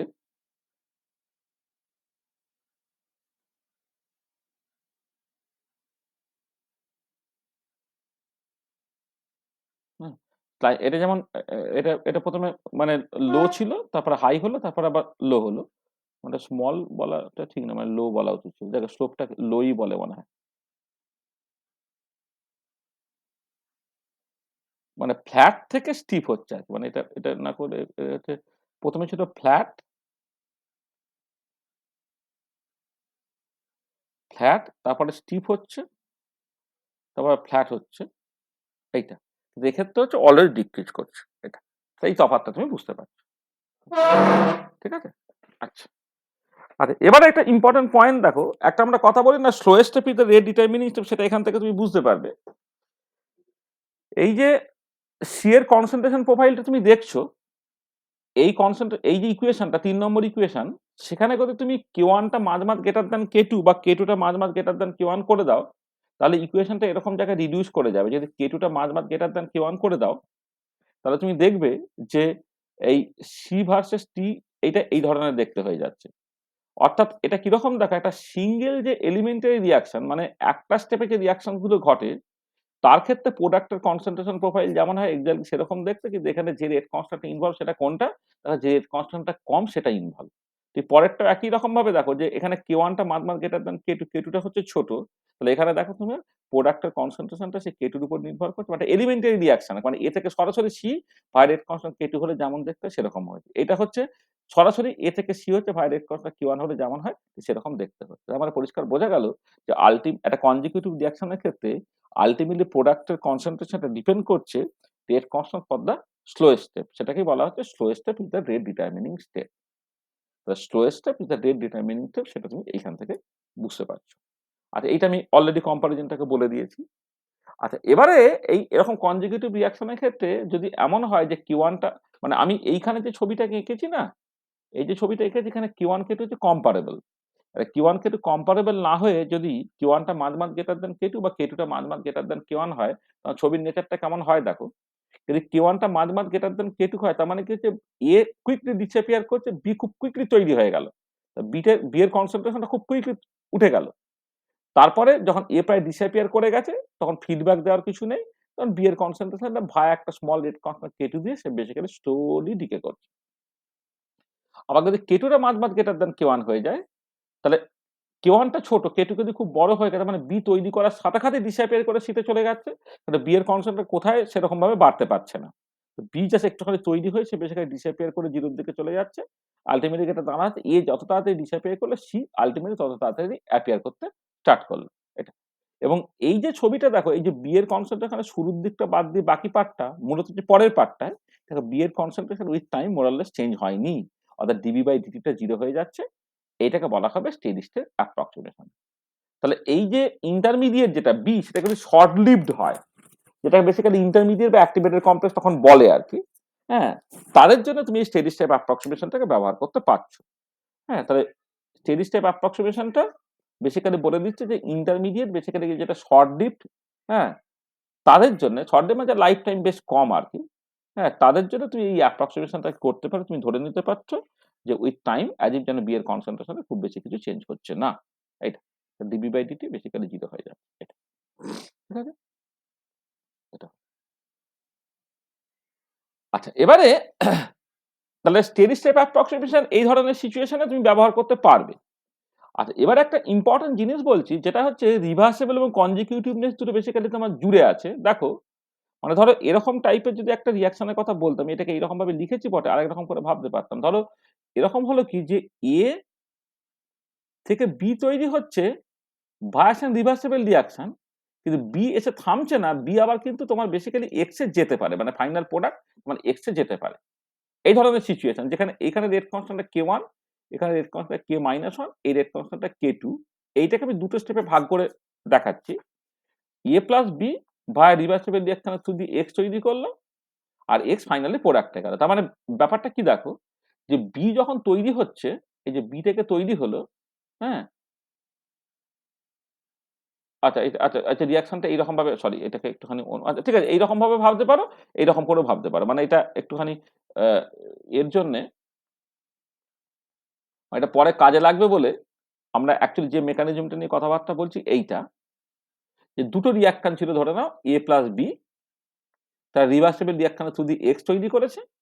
তাহলে এক্স যে ওয়ান্স তৈরি হলো, এক্স এর দুটো দশা, এক হচ্ছে এক্স সে বেসিক্যালি ব্যাকওয়ার্ড রিয়াকশনের থ্রু দিয়ে এই যে কে মাইনাস ওয়ানের থ্রু দিয়ে রিয়াকশনটা ফিরে আসতে পারে, অথবা এক্স তোমার rate constant K two through দিয়ে সে বেসিক্যালি ফাইনাল প্রোডাক্টে চলে যেতে পারে। তার মানে এ এ প্লাস বি থেকে এক্স যেটা অ্যাক্টিভেটেড কমপ্লেক্স বা ইন্টারমিডিয়েট তৈরি হলো, সেই ইন্টারমিডিয়েট দুটো দশা, একটা যে সে ব্যাকওয়ার্ড রিয়াকশনে ফিরে আসতে, ব্যাকওয়ার্ড রিয়াকশনের থ্রু দিয়ে বেসিক্যালি রিয়াকশনটা ফিরে আসতে পারে, অথবা x by rate constant K two সে বেসিক্যালি তোমার প্রোডাক্টে চলে যেতে পারে। ঠিক আছে? তো দেখো তাহলে এ প্লাস বি, আচ্ছা এই এই রিয়াকশনটাকে দুটো স্টেপে ভাগ করে লিখছো। এ প্লাস বি রিভার্সিবল রিয়াকশনের থ্রু দিয়ে এক্স হলো, এক্স থেকে ফাইনালি তোমার প্রোডাক্ট হলো। আচ্ছা এবারে এইখানে দুটো সিচুয়েশন করতে পারে। একটা হচ্ছে যে এই যে ইকুইলিব্রিয়াম পার্টটা হচ্ছে ফাস্ট আর সেকেন্ড স্টেপটা হচ্ছে স্লো। আর একটা হতে পারে ইকুইলিব্রিয়াম পার্টটা হচ্ছে স্লো আর এই এক্স থেকে প্রোডাক্ট যাওয়াটা হচ্ছে ফাস্ট। আচ্ছা এবারে যদি তোমার এইটা হয়, সরি, যদি তোমার এই এই ইকুইলিব্রিয়াম পৌঁছে যাওয়াটা যদি ফাস্ট হয়, তাহলে তোমাকে ইকুইলিব্রিয়ামটা আগে কনসিডার করে নিতে হবে। তাহলে equilibrium constant K one by K minus one, যেটা হচ্ছে এক্স এর কনসেন্ট্রেশন বাই এর কনসেন্ট্রেশন বি এর কনসেন্ট্রেশন, সেখান থেকে এক্স এর কনসেন্ট্রেশন তুমি বের করে নিলে finally rate of formation of product যেটা, হ্যাঁ, এটা ভিটা, মানে এটা আমি বলছি এটা basically rate of formation of product, rate of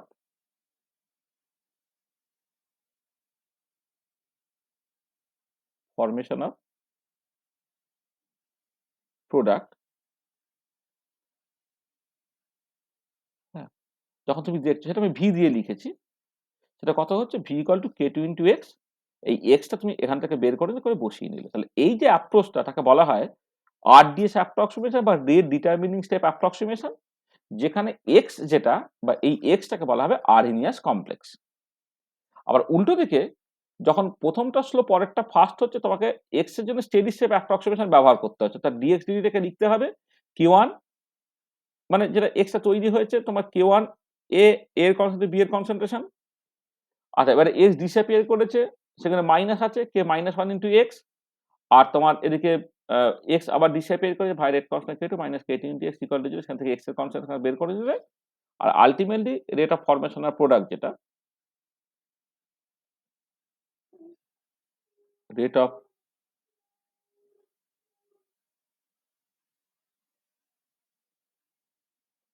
formation of প্রোডাক্টটা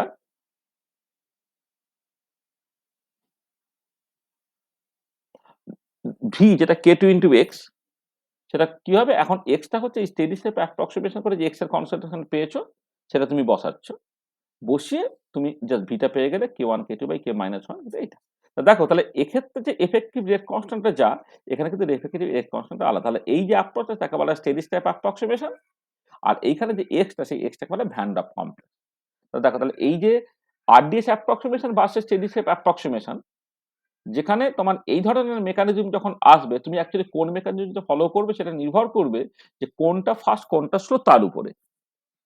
তুমি জাস্ট এই যদি প্রথমটা ফাস্ট পরেরটা স্লো হয়, তুমি সরাসরি আরডিএস অ্যাপ্রক্সিমেশনে চলে আসতে পারবে। আর যদি তোমার প্রথমটা স্লো পরেরটা ফাস্ট, তুমি স্টেডি স্টেপ অ্যাপ্রক্সিমেশনে চলে আসতে পারবে। আচ্ছা, এবারে কখনো কখনো দেখবে চেইন রিঅ্যাকশন ইত্যাদি স্টাডি করার সময় কোনটা স্লো কোনটা ফাস্ট তোমায় বলে দেয় না। তো কোনটা স্টেট কোনটা ফাস্ট বা কোনটা স্লো যদি বলে না দেয়, তুমি কি করবে, প্রথমেই স্টেডি স্টেপ অ্যাপ্রক্সিমেশনটাকে করবে। এবার স্টেডি স্টেপ অ্যাপ্রক্সিমেশনে দেখো এই যে ফাইনাল রেজাল্টটা বেরোলো, সেইখানে যদি এইটাকে তুমি নাও যে এই প্রথমটা হচ্ছে তোমার বেসিক্যালি ফাস্ট, প্রথমটা ফাস্ট মানে এক্স মানে কে মাইনাস ওয়ান ইজ মান মান গ্রেটার দেন কে টু, মানে এই যে প্রথমটা ফাস্ট যদি করে দাও তুমি, তাহলে কি হবে না কে মাইনাস ওয়ানটা হচ্ছে মান মান গ্রেটার দেন কে টু, তাহলে কে minus one plus K two, সেখান থেকে কে টু কে বাদ দিয়ে দাও, বাদ দিয়ে দিলে হয়ে যাবে কত, K one K two by K minus one, দেখো সেটা আগেরটার সঙ্গে সমান হয়ে যাচ্ছে। এই দেখো এখান থেকে সমান হয়ে যাচ্ছে। তাহলে দেখো আমি কি বলছি, যদি এই ধরনের সিচুয়েশন আসে এবং কোনটা ফাস্ট কোনটা স্লো বলে দেয়, তাহলে তুমি বুঝেই গেলে কখন আরডিএস অ্যাপ্রক্সিমেশন করবে, কখন তুমি স্টেডি স্টেপ অ্যাপ্রক্সিমেশন করবে। কিন্তু যদি এরকম হয় যে তোমার দিয়ে দেয়নি কোনটা স্লো বা কোনটা ফাস্ট, তখন তুমি প্রথমে স্টেডি স্টেপ অ্যাপ্রক্সিমেশন করো, করে ফাইনালি যদি এরকম কন্ডিশন থাকে যে যেখানে তোমার এই ব্যাকওয়ার্ড রিঅ্যাকশনটা খুব কুইকলি হচ্ছে, অর্থাৎ ইকুইলিব্রিয়ামটা আগে তৈরি হচ্ছে, তখন কে মাইনাস ওয়ানটা মান মান গ্রেটার দেন কে টু, এই অ্যাপ্রক্সিমেশনটা তুমি করবে, তাহলে কে টুটাকে তুমি বাদ দিয়ে দিতে পারবে, বাদ দিয়ে তুমি আগের জায়গায় চলে আসতে পারবে। এরকম প্রবলেমটা তোমার পড়েছে পরীক্ষা, ঠিক আছে? তাহলে বুঝতে পারলে আরডিএস এবং স্টেডি স্টেপ অ্যাপ্রক্সিমেশন এই ডিফারেন্সটা কি, ঠিক আছে? তাহলে হ্যাঁ স্যার। তাহলে বুঝতে পারলে তাহলে কনজিকিউটিভ বা সিকোয়েন্সিয়াল রিঅ্যাকশন আমি কোন জিনিসগুলো অ্যাকচুয়ালি ফোকাস করলাম, এগুলো পরিষ্কার, কোনো অসুবিধা নেই তো? আচ্ছা, চলো। আচ্ছা, তাহলে নেক্সট চলে এসো লাস্ট যে পার্টটা, লাস্ট পার্টটা মানে আমাদের এই যে কমপ্লেক্স রিঅ্যাকশনের যে তিনটে, তার মধ্যে যে লাস্ট পার্ট আর কি, সেটা হচ্ছে তোমার parallel reaction or side reaction.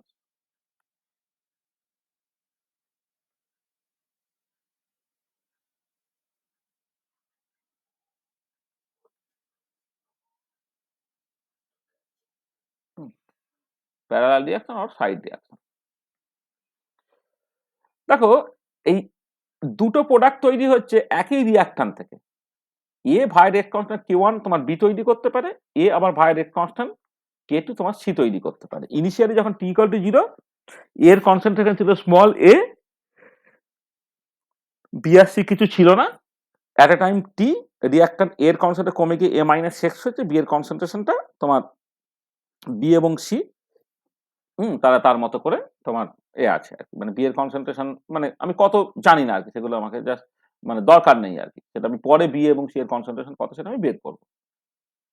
দেখো এই পার্টিকুলার কেসে তুমি যখন মানে ডিফারেন্সিয়াল রেট লটা একবার লিখে দিই, এক্ষেত্রে যখন তুমি ডিফারেন্সিয়াল রেট লটাকে লিখবে,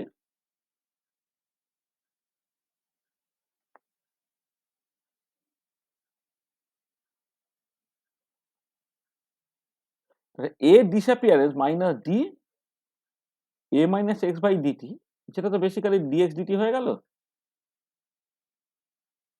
এটা কি হচ্ছে না, এটা ডিসঅ্যাপিয়ার করছে কে ওয়ান ইন্টু এ মাইনাস এক্স দিয়ে প্লাস কে টু ইন্টু এ মাইনাস এক্স, মানে ব্যাপারটা হচ্ছে এটা একবার লিখলে কে one plus K two into এ মাইনাস এক্স, সেটা বেসিক্যালি ডিএক্স ডিটি। এইটা তোমার বেসিক্যালি ডিফারেন্সিয়াল রেট ল। মানে ব্যাপারটা কি হচ্ছে যে এ ডিসঅ্যাপিয়ার করছে দুটো চ্যানেল দিয়ে, একটা হচ্ছে কে ওয়ান রেট কনস্ট্যান্ট দিয়ে ডিসঅ্যাপিয়ার করছে, সেটা কে ওয়ান ইন্টু এ মাইনাস এক্স তার রেটটা, আর কে টু রেট কনস্ট্যান্ট ডিসঅ্যাপিয়ার করছে কে টু ইন্টু এ মাইনাস এক্স, তাহলে ডিএক্স ডিটি হচ্ছে এইটা। সেখান থেকে তুমি ইন্টিগ্রেটেড রেট ল বের করতে পারবে, ইন্টিগ্রেটেড রেট লটা বেরোবে L N A by A minus X equal to K one plus K two into T. মানে এটা বেসিক্যালি একদম ফার্স্ট অর্ডার ইকুয়েশনের জন্য যেমন করে মানে ফার্স্ট অর্ডার এলিমেন্টারি রিঅ্যাকশনের জন্য যেমন ইন্টিগ্রেটেড রেট লা সেরকম দেখতে, শুধু তফাৎটা কি না রেট কনস্ট্যান্টটা জাস্ট একটা রেট কনস্ট্যান্ট না হয়ে এখানে Q1 প্লাস K2 হয়েছে। এবার তুমি যদি ln a by a minus x plus t plot করো তাহলে কি হবে, একটা স্ট্রেট লাইন হবে পাসিং থ্রু দ্য অরিজিন, যার স্লোপ থেকে তুমি Q1 প্লাস K2 তুমি বের করতে পারবে। এটা তুমি থেকে Q1 প্লাস K2 দুটো একসাথে পেলে এরপর আমি দেখাবো যে Q1 K2 রেশিওটা কেমন করে পাওয়া যায়। হ্যাঁ, সেখান থেকে তুমি Q1 K2 কে সেপারেটলি বের করতে পারবে। আচ্ছা, এখান থেকে একটা জিনিস বলে নিই, হাফ লাইফ টাইম একটা পার্টিকুলার টাইম যে টাইমে রিঅ্যাকট্যান্টের কনসেন্ট্রেশন ইনিশিয়াল ভ্যালুর অর্ধেক হচ্ছে, তাহলে এক্ষেত্রে হাফ লাইফ টাইম তুমি ডিফাইন করতে পারো। এক্সটা যখন a/2 হচ্ছে তখন সেখান থেকে টি হাফটা পেয়ে গেলে 0.693/Q1 + K2 এটা। আচ্ছা, এবারে এখানে দেখো যে তোমার এর কনসেন্ট্রেশনটা যদি এই ইকুয়েশন থেকে বের করে নাও, যেটা অর্থাৎ a মাইনাস এক্সটাই তো এর কনসেন্ট্রেশন, সেটা কত বেরোচ্ছে a × e two the power minus Q1 + K2 × t। আচ্ছা, এবারে তুমি এখান থেকে যদি বি এর কনসেন্ট্রেশন তুমি বের করতে পারো, কারণ রেট অফ ফরমেশন অফ বিটাকে তুমি লিখতে পারবে কত K1 × এর কনসেন্ট্রেশন, আর রেট অফ ফরমেশন অফ সিটা তুমি কি লিখতে পারবে K2 × এর কনসেন্ট্রেশন। তাহলে এর কনসেন্ট্রেশন যদি পেয়ে গেছে তুমি বসাবে, বসে ইন্টিগ্রেট করবে, করে যেটা পাবে দেখবে যে বি এর কনসেন্ট্রেশনটা বেরোবে এই Q1/Q1 + K2 × a × 1 - e two the power minus Q1 + K2 × t। এইটা সিমিলারলি সি এর কনসেন্ট্রেশনটা এটা হচ্ছে। আচ্ছা, এবং যখন টাইম টেন্ডস টু ইনফিনিটি এর কনসেন্ট্রেশনটা 0 এর দিকে যাবে, বি এবং সি এর কনসেন্ট্রেশন কোথায় গিয়ে পৌঁছাচ্ছে? যখন time tends to infinity e two the power infinity 0 হয়ে যাচ্ছে বলে এটা হয়ে যাবে K1/Q1 + K2 × a। ঠিক একই রকম ভাবে সি এর কনসেন্ট্রেশনটা বেড়েছে কত K2/Q1 + K2 × a। এবং যেটা ইম্পর্টেন্ট পয়েন্ট দেখো, মানে যেকোনো মুহূর্তে এবং ইনফাইনাইট টাইমে যেটা হবে বি এবং সি এর কনসেন্ট্রেশনের যোগফলটা হচ্ছে সরি ইনফাইনাইট টাইমে এর কনসেন্ট্রেশন যেহেতু 0 হয়ে যাচ্ছে, বি এবং সি এর কনসেন্ট্রেশনের যোগফলটা কত হয়ে যাচ্ছে? তো স্মল a এর সঙ্গে সমান হচ্ছে। এবং এটা মোস্ট ইম্পর্টেন্ট পয়েন্ট ৩ নম্বর ৪ নম্বর ইকুয়েশন থেকে যেকোনো মুহূর্তে যদি বি এবং সি এর কনসেন্ট্রেশনের রেশিওটাকে তুমি লেখো, তো সেটা দেখো হয়ে যাচ্ছে Q1/K2। সব দেখো কেটে কুটে যাচ্ছে করে Q1/K2 হয়ে যাচ্ছে। তার মানে এই যে তোমার প্যারালাল রিঅ্যাকশন বা সাইড রিঅ্যাকশন, প্যারালাল বা সাইড রিঅ্যাকশনের ক্ষেত্রে মোস্ট ইম্পর্টেন্ট যে ফিচার সেটা হচ্ছে এই যে যেকোনো মুহূর্তে বি এবং সি এর কনসেন্ট্রেশনের রেশিওটা বা ইনফাইনাইট টাইমে বি এবং সি এর কনসেন্ট্রেশনের রেশিওটা এ থেকে বি কোন রেট কনস্ট্যান্টের থ্রু দিয়ে হচ্ছে এবং এ থেকে সি কোন রেট কনস্ট্যান্টের থ্রু দিয়ে হচ্ছে সেই রেট কনস্ট্যান্টের রেশিওর সঙ্গে সমান হবে। ঠিক আছে? তাহলে এইটা ভীষণ ইম্পর্টেন্ট একটা মানে টেস্ট যে এই রিঅ্যাকশনটা আদৌ তোমার প্যারালাল রিঅ্যাকশন কিনা, তাকে বলা হচ্ছে ভিগ-জিল্ডার্স টেস্ট। ঠিক আছে? আর এবারে দেখো তাহলে অলরেডি আমি পেয়েছিলাম যে ln a/a - x versus t plot করলে তার স্লোপ থেকে K1 + K2 পেয়ে যাবে। আর এখানে তুমি দেখতে পাচ্ছ কি না তোমার দেখো বি এবং সি এর কনসেন্ট্রেশন রেশিও থেকে সেটা যেকোনো টাইমে হতে পারে বা ইনফাইনাইট টাইমে হতে পারে, সেক্ষেত্রে তুমি K1/K2 পেয়ে যাচ্ছ। তো এই দুটো ইকুয়েশন থেকে K1 K2 কে তুমি সেপারেটলি বের করে ফেলতে পারবে। ঠিক আছে? আচ্ছা, এবারে কতগুলো গ্রাফ আঁকার চেষ্টা করো। ধরো K1/K2 সেটা হচ্ছে 1, অর্থাৎ K1 K2 সমান হয়ে গেছে। তাহলে কি হবে? যেকোনো একটা মুহূর্তে বা ইনফাইনাইট টাইমে বি এবং সি এর কনসেন্ট্রেশন রেশিওটা কত? তাহলে 1 হয়ে গেল। তাহলে দেখো বি এর কনসেন্ট্রেশন ইকুয়াল টু সি এর কনসেন্ট্রেশন a/2 হবে, কারণ দুজনের যোগফল যেহেতু a, তাহলে দুজন যদি সমান হয়ে যায় সেটা a/2 হলো। তা তুমি যখন ছবি আঁকছো দেখো, আচ্ছা তার আগে আচ্ছা এই যে ছবিটা এখানে ১ সেকেন্ড। হ্যাঁ, এই যে ছবিটা এখানে আঁকা আছে। ছবিটা হচ্ছে দেখো যখন যখন তোমার K1 = K2, যেটা আমি এখানে বলেছি আরকি, K1 = K2 বলেই তো K1/K2 = 1। তার ক্ষেত্রে ছবিটা কি হচ্ছে? দেখো তোমার এই এক্ষেত্রে এই A এর কনসেন্ট্রেশনটা কমে 0 এর দিকে যাচ্ছে। টাইমটা লিখি। এদিকে টাইমটা প্লট করা হচ্ছে। তাহলে এদিকে তোমার A এর কনসেন্ট্রেশন or B এর কনসেন্ট্রেশন or C এর কনসেন্ট্রেশন প্লট করছি আমি। এদিকেও তাহলে দেখো এখানে A এর কনসেন্ট্রেশনটা কমে 0 এর দিকে গেল। B এবং C এর কনসেন্ট্রেশন কোথায় গিয়ে থামবে? না a/2 তে গিয়ে সেটা পৌঁছাচ্ছে। মানে যেটাই B সেটাই C এখানে গিয়ে তোমার পৌঁছাচ্ছে। এটা। আচ্ছা, এর সঙ্গে যদি তুমি জাস্ট মানে A থেকে B এবং একটা সিঙ্গেল রিঅ্যাকশন এর থ্রুতে যদি B এবং C তৈরি হচ্ছে কিন্তু তুমি দেখো, তাহলে A থেকে B এবং C তৈরি হচ্ছে তার স্টোইচিওমেট্রিক ধরো A এর ক্ষেত্রে স্টোইচিওমেট্রিক কোএফিসিয়েন্ট 1 করে দিয়ে B এবং C এর স্টোইচিওমেট্রিক কোএফিসিয়েন্ট গুলো যথাক্রমে নিউ B এবং নিউ C যদি হয়, তাহলে যেকোনো একটা মুহূর্তে B এবং C এর কনসেন্ট্রেশন রেশিওটা কি হবে? নিউ B/নিউ C। অর্থাৎ B এবং C দুটো প্রোডাক্ট তাদের যে করেসপন্ডিং স্টোইচিওমেট্রিক কোএফিসিয়েন্ট গুলো যদি তুমি জানো, তাহলে সেইখান থেকে B এবং C এর কনসেন্ট্রেশন রেশিওটা তুমি পাবে। তাহলে তাহলে তফাৎটা দেখো। জাস্ট তোমার প্যারালাল রিঅ্যাকশন এর থ্রু দিয়ে যদি দুটো আলাদা প্রোডাক্ট B এবং C তৈরি হয়, যে কোনো একটা ইনস্ট্যান্ট বা ইনফাইনাইট টাইমে বি এবং সি এর কনসেন্ট্রেশন রেশিওটা হচ্ছে এদের রেট কনস্ট্যান্ট রেশিওর সঙ্গে সমান। আগে একটা সিঙ্গেল স্টেপের থ্রু দিয়ে বি এবং সি দুটো প্রোডাক্ট তৈরি হয়। তো বি এবং সি এর কনসেন্ট্রেশন রেশিওটা আরবিট্রারি টাইমে বা ইনফাইনাইট টাইমে সেটা হয়ে যাবে কি? সেটা হয়ে যাচ্ছে তোমার ওই তাদের যে করেসপন্ডিং ফরমেশনের যে স্টোইচিওমেট্রিক কোএফিসিয়েন্ট হয়, বি এর স্টোইচিওমেট্রিক কোএফিসিয়েন্ট এবং সি এর স্টোইচিওমেট্রিক তাদের রেশিও। হ্যাঁ? এটা। ধরো এরকম যদি সিচুয়েশন হয়, যেমন এখানে আমি একটা আরবিট্রারি সিচুয়েশন বলছি আরকি। যে হয়তো এ এর কনসেন্ট্রেশন অর বি এর কনসেন্ট্রেশন অর তুমি সি এর কনসেন্ট্রেশন করছো। এ এর কনসেন্ট্রেশন এক্সপোনেনশিয়ালি কমলো, বি আর সি তার মতো করে জাস্ট বাড়ছে। ঠিক আছে? তাদের স্টোইচিওমেট্রিক কোএফিসিয়েন্টটা কি তার উপরে নির্ভর করে তার মতো করে তোমার বাড়তে থাকবে। কিন্তু যদি তোমার সাইড রিঅ্যাকশন বা প্যারালাল রিঅ্যাকশন হয় তখন তার মতো করে কেমন করে হচ্ছে তুমি দেখতে পাবে। আর এখানে একটা হোমওয়ার্ক লেখা হয়েছে, হয়তো সময় ছিল না বলে আমি সেটা করে দিচ্ছি। যে তোমার যদি Q1/K2 হচ্ছে তোমার ধরো 3 হয় বা ধরো 2 হয়, তো তার জন্য করেসপন্ডিং ছবিটা কেমন হবে? আমরা একটা এখানে তো করা আছে অলরেডি।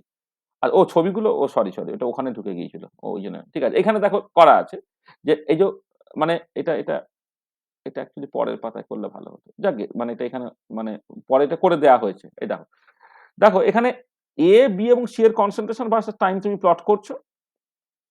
প্রথম কেসটাতে যেখানে K1 = K2 তার ছবিটা এরকম দেখতে হচ্ছে। এটা কার জন্য? এটা হচ্ছে যখন K1 = K2 তখন। আচ্ছা, এবারে যখন তোমার K1 = 2K2 তখন K1/K2 হচ্ছে 2 হয়ে গেল।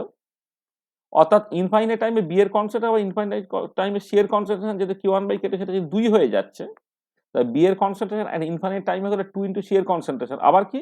বি এর কনসেন্ট্রেশন এট ইনফাইনাইট টাইমে প্লাস সি এর কনসেন্ট্রেশন এট ইনফাইনাইট টাইমে যোগফল যেহেতু স্মল a হয়, তো এই দুটো ইকুয়েশন থেকে তুমি কি পেয়ে গেলে বি এর কনসেন্ট্রেশন ইনফাইনাইট টাইমে 2a/3 হয়ে যাচ্ছে আর সি এর কনসেন্ট্রেশন এট ইনফাইনাইট টাইমে তোমার a/3 হয়ে যাচ্ছে। দেখো এই দুটো যোগফল করলে তোমার a হচ্ছে আর বি এর কনসেন্ট্রেশনটা সি এর যে ডাবল তুমি পরিষ্কারভাবে দেখতে পাচ্ছ।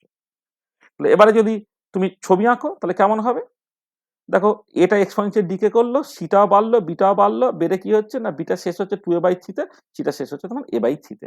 যদি K1/K2 তোমার 2 হয় তার করেসপন্ডিং ছবিটা হচ্ছে এইটা।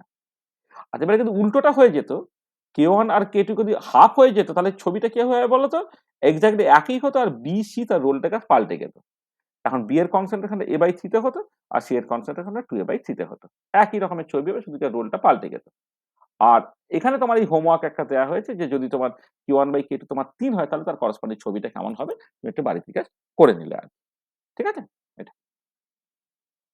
দেখো তাহলে এই যে তোমার প্যারালাল রিঅ্যাকশন বা সাইড রিঅ্যাকশন, তো সেক্ষেত্রে কোন জিনিসগুলো ইম্পর্টেন্ট তুমি বুঝতে পারছো, তুমি ইন্টিগ্রেটেড রয়েলটাকে ভালো করে বুঝলে, হাফ লাইফ টাইম তুমি বুঝছো, ভিগ-জিল্ডার টেস্টের কথা তোমার মাথায় থাকবে আর বিভিন্ন রকমের গ্রাফিক্যাল রিপ্রেজেন্টেশন গুলো কেমন করে হচ্ছে সেটা তোমাকে জাস্ট খেয়াল রাখতে হবে। ঠিক আছে? বোঝা গেল? হ্যাঁ স্যার। হ্যাঁ স্যার। আচ্ছা, হ্যাঁ স্যার। আচ্ছা ঠিক আছে। চলো এবার নেক্সট যে জিনিসটা আমরা করব সেটা হচ্ছে কাইনেটিক্যালি কন্ট্রোল ভার্সাস থার্মোডাইনামিক্যালি কন্ট্রোল। আচ্ছা, ব্যাপারটা কিরকম? ধরো যদি একটা সিঙ্গেল রিঅ্যাকট্যান্ট থেকে দুটো প্রোডাক্ট তোমার তৈরি হয়, হ্যাঁ? মানে একটা রিঅ্যাকট্যান্ট থেকে দুটো প্রোডাক্ট তৈরি হচ্ছে। যেমন আমি এই পার্টিকুলার কেসে দেখাচ্ছি আরকি। এই যে একটা রিঅ্যাকট্যান্ট A থেকে B এবং C তৈরি হচ্ছে। এবারে কথাটা হচ্ছে যে প্রোডাক্টটা তোমার ফাস্টার রেটে তৈরি হচ্ছে সেটাই যদি মেজর প্রোডাক্ট হয় তাকে বলা হয় কাইনেটিক্যালি কন্ট্রোল প্রোডাক্ট। আর যে প্রোডাক্টটা মোস্ট স্টেবল, থার্মোডাইনামিক্যালি মোস্ট স্টেবল সে যদি মেজর প্রোডাক্ট হয় তাকে বলা হয় থার্মোডাইনামিক্যালি কন্ট্রোল প্রোডাক্ট। তাহলে কাইনেটিক্যালি কন্ট্রোল প্রোডাক্ট মানে হচ্ছে যদি একটা রিঅ্যাকট্যান্ট থেকে দুটো পসিবল প্রোডাক্ট তৈরি হয়, তাহলে যে প্রোডাক্টটা ফাস্টার রেটে তৈরি হচ্ছে সে যদি মেজর প্রোডাক্ট হয় তাহলে কাইনেটিক্যালি কন্ট্রোল প্রোডাক্ট। আর যে প্রোডাক্টটা হচ্ছে মোস্ট স্টেবল সে যদি মেজর প্রোডাক্ট হয় তাহলে সেটাকে বলা হবে থার্মোডাইনামিক্যালি কন্ট্রোল প্রোডাক্ট। আর অনেক ক্ষেত্রে এরকম হতেই পারে যে যেটা ফাস্টার রেটে তৈরি হচ্ছে সেটাই সবচেয়ে স্টেবল। সেক্ষেত্রে কিন্তু কেসিপি ভার্সাস টিসিপি বলে কিছু হয় না। যেটাই কাইনেটিক্যালি কন্ট্রোল প্রোডাক্ট সেটা থার্মোডাইনামিক্যালি কন্ট্রোল প্রোডাক্ট। কিন্তু এরকম সিচুয়েশন হয়ে যায় যে যেটা ফাস্টার রেটে তৈরি হচ্ছে সেটা লেস স্টেবল বা যেটা মোর স্টেবল সেটা স্লোলি তৈরি হচ্ছে, তখনই কিন্তু কেসিপি ভার্সাস টিসিপির গল্পটা তোমার চলে আসে। আচ্ছা, এবারে কাইনেটিক্যালি কন্ট্রোল ভার্সাস থার্মোডাইনামিক্যালি কন্ট্রোল প্রোডাক্ট এই ডিস্টিংশনটা তুমি তখনই করতে পারবে যখন মানে তোমার প্রথম কথা হচ্ছে যে রিঅ্যাকশনটা রিভার্সিবল হতে হবে, এটা প্রথম মাথায় রাখতে হবে। এবারে একটা প্রোডাক্ট আরেকটার থেকে মোর স্টেবল হতে হবে, আর যেটা স্টেবল প্রোডাক্ট সেটা তোমার স্লোলি তৈরি হতে হবে। ঠিক আছে? তো তখনই তুমি জাস্ট কেসিপি ভার্সেস টিসিপি পাবে। প্রথম হচ্ছে রিঅ্যাকশনটা রিভার্সিবল হতে হবে। ২ নম্বর একটা product will be more stable than other one. আর ৩ নম্বর হচ্ছে যে প্রোডাক্টটা মোর স্টেবল তাকে স্লোলি তোমার তৈরি হতে হবে। যেমন ধরো আমি এখানে একটা এক্সাম্পল বলছি, ধরো একটা রিঅ্যাক্টর নিয়েছো তুমি, আর সেখান থেকে দুটো পসিবল প্রোডাক্ট হতে পারে এ আর বি। আর এবারে রিঅ্যাকট্যান্ট যে এ তৈরি করছে তার অ্যাক্টিভেশন বেরিয়ারটা কম, আর রিঅ্যাক্টর যে প্রোডাক্ট তৈরি করে তার অ্যাক্টিভেশন বেরিয়ারটা বেশি। তার মানে আর থেকে যদি এ আর বি আসার কোশ্চেন হয়, তাহলে সাডেনলি আর থেকে এ তাড়াতাড়ি আসবে, আর থেকে বি তোমার পরে আসবে। অর্থাৎ এ হচ্ছে ফাস্টার রেটে তৈরি হচ্ছে, কিন্তু এটা হচ্ছে বেসিক্যালি কাইনেটিক্যালি কন্ট্রোল প্রোডাক্ট এটা। আর এর থেকে দেখো বি হচ্ছে বেশি স্টেবল। বি যদি বেশি স্টেবল হয় তাহলে পোটেনশিয়াল এনার্জিতে বিটা অনেক নিচে থাকছে, তাই তো? আর এবারে দেখো রিঅ্যাকশন যদি রিভার্সিবল হয় তাহলে কি আর থেকে যেমন এ যেতে পারে, এ তো আবার বিতে আর এ ফিরতে পারে। আর থেকে যেমন বি আসতে পারে, বি তো আবার আর এ ফিরতে পারে। খেয়াল করে দেখো, এ থেকে আর এ ফিরে যাওয়ার করসপন্ডিং অ্যাক্টিভেশন বেরিয়ারটা কিন্তু অনেক কম, আর বি থেকে আর এ ফিরে যাওয়ার অ্যাক্টিভেশন বেরিয়ারটা কিন্তু অনেক বেশি। তাহলে অ্যাজ ফার অ্যাজ ফেরা ইজ কনসার্ন, এ থেকে বি তাড়াতাড়ি ফিরবে, বি থেকে আর সহজে ফিরতে চাইবে না। তাহলে এবারে রিভার্সিবল রিঅ্যাকশন এই প্রসেসটা যদি বারবার ঘটতে থাকে তাহলে কি হবে? এর কনসেন্ট্রেশনটা অনেকটা কমে গেল। আল্টিমেটলি সেই কনসেন্ট্রেশনটা জমা হচ্ছে কোথায়? না বি এর মধ্যে জমা হচ্ছে। অর্থাৎ সাফিসিয়েন্ট টাইম যদি অ্যালাউ করো এবং টেম্পারেচারটা যদি তুমি মোটামুটি ভাবে একটুখানি বেশি নাও, যাতে করে তোমার এই ব্যাকওয়ার্ড রিঅ্যাকশনটা ঘটার একটা সুযোগ তুমি পাচ্ছ আরকি। তখন যেটা হবে কি? তখন যেটা হবে দেখো, এই যেটা মোর স্টেবল সেটাই তোমার অ্যাকচুয়ালি ফাইনাল প্রোডাক্ট হয়ে যাবে। সেটাই হচ্ছে থার্মোডাইনামিক্যালি কন্ট্রোল প্রোডাক্ট। ঠিক আছে? তো দেখো এই পোটেনশিয়াল এনার্জি সারফেস দিয়ে তুমি আ আ কেসিপি, টিসিপিটা তুমি এক্সপ্লেইন করতে পারলে।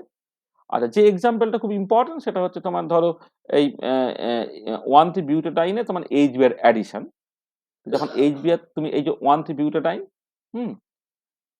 ১, ২, ৩, ৪ ধরো যখন এইচবি এর অ্যাডিশন হচ্ছে, তো প্রথমে H প্লাসটা হচ্ছে এই ১ নম্বরে এড হলো, হ্যাঁ? ১ নম্বরে এড হলো, হ্যাঁ? করে একটা কার্বোক্যাটায়ন তৈরি হলো। এবারে সেটা রেজোনেন্সের থ্রু দিয়ে এই যে কার্বোক্যাটায়নটা ২ নম্বর কার্বনও থাকতে পারে, ৪ নম্বর কার্বনও চলে যেতে পারে। এবারে কার্বোক্যাটায়নটা যদি তোমার হ্যাঁ, যদি তোমার ২ নম্বরে থাকে তো সেইখানে বিআর অ্যাডিশন হলে তোমার 1-2 অ্যাডিশন প্রোডাক্ট হলো। আর যদি তোমার এখানে এড হয়, ৪ নম্বরে এড হয় তাহলে 1-4 অ্যাডিশন প্রোডাক্ট হলো। এবারে দেখো পরিষ্কার যে ট্রানজিশন স্টেট ওয়াইজ যদি তুমি দেখো, এই যে তোমার এই বাঁদিকেরটা 1-2 অ্যাডিশন প্রোডাক্টকে তুমি এ বলো, তার করসপন্ডিং যে কার্বোক্যাটায়নটা 2 ডিগ্রি কার্বোক্যাটায়ন, সরি এটা হচ্ছে সরি মোর সাবস্টিটিউটেড কার্বোক্যাটায়ন, হ্যাঁ? সেটা হচ্ছে মোর স্টেবল। আর এখানে দেখো কার্বোক্যাটায়নটা হচ্ছে কি না তোমার এটা হচ্ছে তোমার ১ ডিগ্রি কার্বোক্যাটায়ন, সেটা হচ্ছে তোমার লেস স্টেবল। তাহলে যে মোর স্টেবল তার মানে তার এনার্জিটা নিচে থাকবে, যে যেটা লেস স্টেবল তার এনার্জিটা তোমার উপরে থাকবে। এইটা এবং এখানে তাই হয়েছে দেখো, এর এনার্জিটা উপরে আছে, এর এনার্জি তোমার নিচে আছে। এটা। আর ফাইনাল প্রোডাক্ট যদি দেখো, এটা হচ্ছে দেখো তোমার ডাবল বন্ডটা এখানে আছে, এখানে ডাবল বন্ডটা এখানে আছে। তার মানে মোর সাবস্টিটিউটেড এটা, তার মানে করসপন্ডিং 1-4 এই অ্যালকিনটা হচ্ছে বেশি স্টেবল দেন দ্য এই অ্যালকিন। দেখো বেসিক্যালি এই যে এইটা হচ্ছে মোর স্টেবল, এটা হচ্ছে মোর স্টেবল দেন হচ্ছে এইটা। ঠিক আছে? তারপর তুমি কেসিপি টিসিপিটা তুমি অ্যাকচুয়ালি বুঝতে পারলে, এবং কেসিপি টিসিপিটা এই পার্টিকুলার কেসে মানে 1,3 এইচবি আর অ্যাডিশন 1,3-বিউটাডাইন এর এইচবি এর অ্যাডিশন সেটাকে এক্সাম্পল হিসেবে ধরে তুমি এই জিনিসটাকে এক্সপ্লেন করতে পারছো। দেখো তাহলে আমি আগে প্রথমে জিনিসটাকে সামারাইজ করে দিলাম। তাহলে দেখো যা বলেছি তাতে কারো কিছু অসুবিধা আছে কিনা বলো? তারপরে আমরা বেশ কিছু নিউমেরিক্যাল প্রবলেমে যাব। যা বলেছি কারো কোনো প্রবলেম আছে?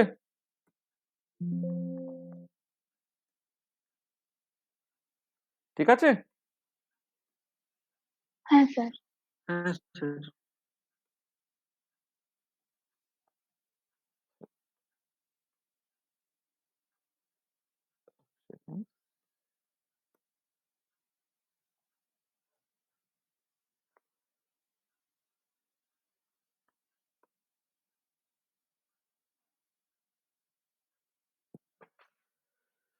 আচ্ছা, আশা করছি তোমরা যা বলেছি ব্যাপারটাকে বুঝেছো। এক মিনিট।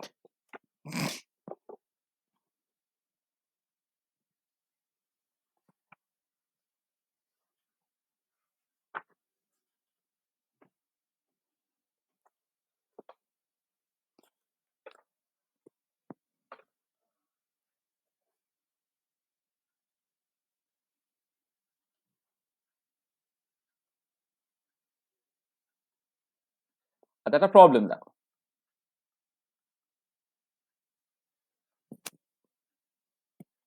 প্রবলেমটা তোমার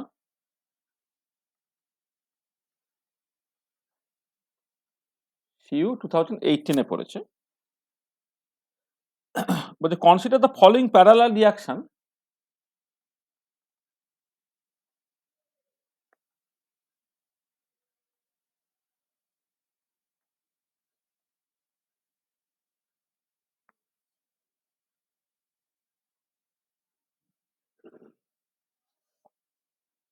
parallel reactions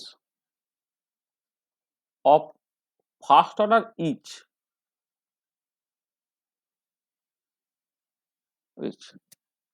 মানে এ থেকে একটা ওয়াই যেতে পারছে, এ থেকে হচ্ছে তোমার জেড যেতে পারছে, এটা ভাই রেট কনস্ট্যান্ট Q1, এটা ভাই রেট কনস্ট্যান্ট K2, এটা বলে দেওয়া আছে। তা বলছে in an experiment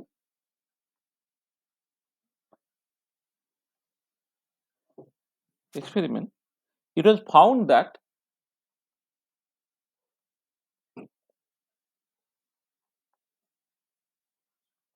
it is found that 60% decomposition of A,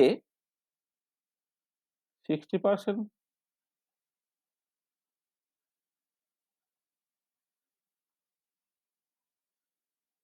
decomposition of A takes place in 20 minutes.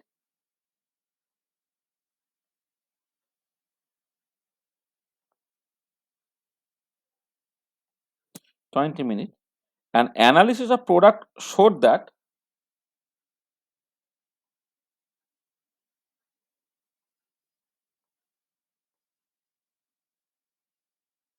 product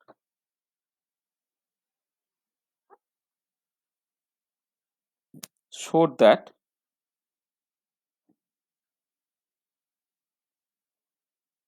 75% of Y and 25% of Z are present.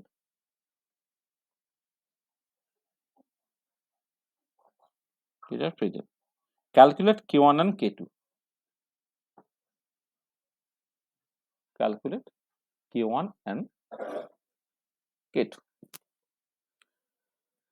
দেখো তাহলে এটা তোমার এই প্যারালাল রিয়াকশন বা সাইড রিয়াকশন তার অ্যাকচুয়ালি একটা প্রবলেম আছে, যেটা ক্যালকাটা ইউনিভার্সিটিতে তোমার পড়েছে।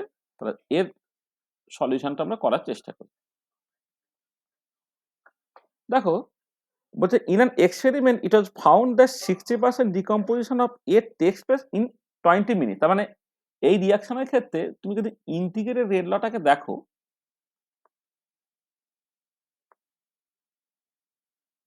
এটা কি হয় না, ln মনে আছে নিশ্চয়ই a by a minus x, সেটা কত Q1 plus K2 into T. সেখান থেকে তুমি দেখো Q1 প্লাস K2 এরকম একটা কিন্তু তুমি বের করে নিতে পারো 1/t ln a by a minus x. এইটা তো আমাদের কেসে কি, আমাদের কেসে হচ্ছে তোমার এই 20 মিনিট লেগেছে কি করতে না, যখন হচ্ছে তোমার এই যে 60% decomposition of A takes place. তাহলে এ যদি রিয়াক্ট্যান্টে এটা হয়, তার মানে 60% ডিকম্পোজিশন যদি হয়ে যায়, পড়ে থাকবে কত 0.4 ইন্টু এ, এটা ঠিক আছে। মানে 60% ডিকম্পোজিশন অফ এ হয়ে গেছে, তাহলে পড়ে আছে কত 40% পড়ে আছে, তাহলে 0.4 ইন্টু এ তোমার পড়ে আছে। সেইখান থেকে Q1 প্লাস K2 তার একটা ভ্যালু তোমার বেরিয়ে যাবে, এবং ভ্যালুটা বেরোচ্ছে কত না 0.0458 মিনিট ইনভার্স, সেটা Q1 প্লাস K2 তোমার আসছে, সেটা ধরে নাও 1 নম্বর ইকুয়েশন। আচ্ছা, আর কি এই প্যারালাল রিঅ্যাকশনের ক্ষেত্রে যেটা ইম্পর্টেন্ট পয়েন্ট, যে কোনো একটা মুহূর্তে y এর কনস্ট্যান্ট হবে z এর কনস্ট্যান্টের রেশিওটা বেসিক্যালি তোমার k1/k2 এইটা, এবং সেটা কত দেখো বলে দিচ্ছে। y আছে 75% আর x আছে 25%, অর্থাৎ এটা তোমার 3, এটা তোমার 2 নম্বর ইকুয়েশন। তাহলে দেখো তুমি বেসিক্যালি কি k1 প্লাস k2 যোগফল পাচ্ছ, আর k1/k2 এই রেশিওটা পাচ্ছ। ফর্ম ইকুয়েশন 1 and 2 তুমি k1 k2 সেপারেটলি বের করে ফেলতে পারবে। ফর্ম ইকুয়েশন 1 and 2 আমরা কি পাবো, আমরা k1 এবং k2 পাবো, যেখানে তুমি দেখবে যে k1 এর ভ্যালু বেরোবে হচ্ছে তোমার 0.0344 মিনিট ইনভার্স, আর k2 টা বেরোবে হচ্ছে 0.0114 মিনিট ইনভার্স, তোমার অ্যান্সার বেরিয়ে যাবে। তো দেখো আমরা যে রকম করে বললাম ব্যাপারটাকে, এই প্রবলেমটা জাস্ট ডিরেক্টলি ব্যবহার করেই তুমি কি এই কোশ্চেনের উত্তরটাকে কিন্তু করে ফেলতে পারছো। ঠিক আছে, কোনো অসুবিধা আছে? না স্যার। ঠিক আছে, আচ্ছা এক্স্যাক্টলি একই রকমের একটা প্রবলেম তোমাকে আমি হোমওয়ার্ক হিসেবে দিচ্ছি, এটা বাড়িতে করবে, এটা আমি করে দেবো না। তোমার প্রবলেম যেটা পড়েছে সিউ 2014-এ, বলছে কনসিডার এ প্যারালাল রিঅ্যাকশন। একবারে আমি ওর কথাগুলো অত ভালো করে লিখছি না, এ থেকে বি, এ থেকে সি, এখানে ভাই রেট কনস্ট্যান্ট k1, এখানে ভাই রেট কনস্ট্যান্ট k2, এসব বলে দেওয়া আছে। এবার কি বলছে দেখো, ইন অ্যান এক্সপেরিমেন্ট, আচ্ছা বোথ আর ফার্স্ট অর্ডার, বোথ আর ফার্স্ট অর্ডার, এটাও বলে দিচ্ছি। বলছে in an experiment 60% decomposition of A text space, মানে এক জিনিস শুধু ভাষাটা পাল্টে দিয়েছে। 60% ডিকম্পোজিশন অফ এ, মানে এক্স্যাক্টলি একই প্রবলেম দাদা। Decomposition of A takes place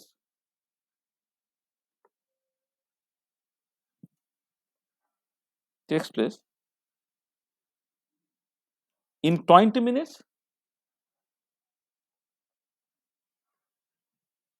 and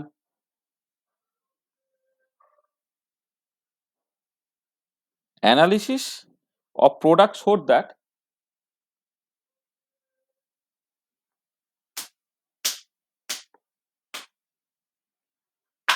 showed that B and C are 3:1 ratio. Calculate K1 and K2. দেখো আগে যে প্রবলেমটা বলেছে, প্রবলেমটা এক্স্যাক্টলি একই রকমের প্রবলেম বেসিক্যালি তোমার। হ্যাঁ, এটা ঠিক আছে।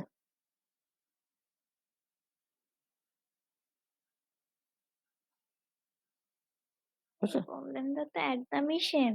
একদমই সেম প্রবলেম।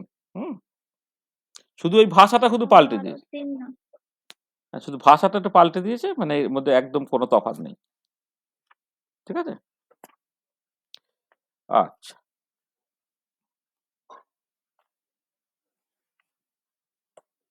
ধরো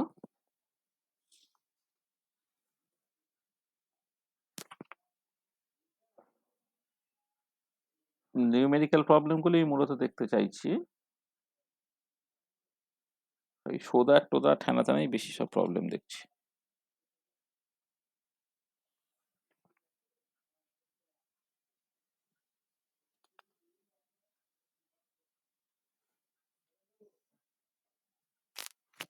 মানে ইয়ারে যে প্রবলেমগুলো পড়েছে নিউমেরিক্যাল প্রবলেমের বদলে এই শো দ্যাট অমুক তুমুক হেনাতেনা এইগুলোই বেশি দেওয়া আছে।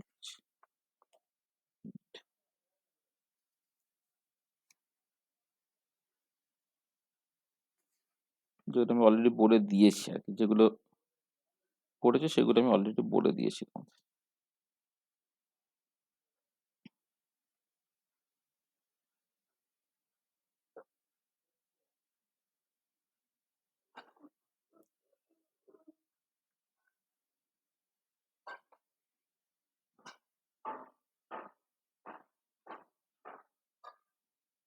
আচ্ছা, একটা প্রবলেম করো।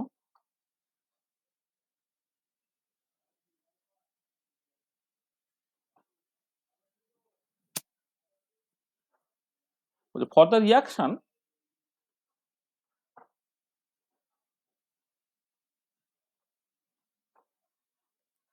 এ থেকে বি থেকে C, the value of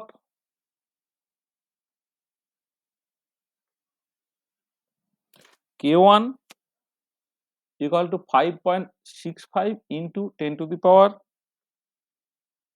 minus 3 minute inverse, and the time necessary to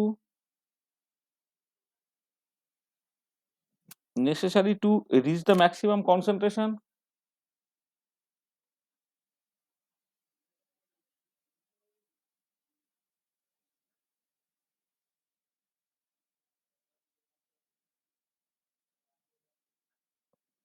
of B is 26 minute. What is the value of K2?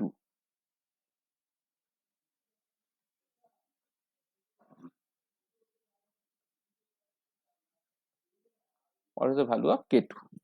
ঠিক আছে, এটা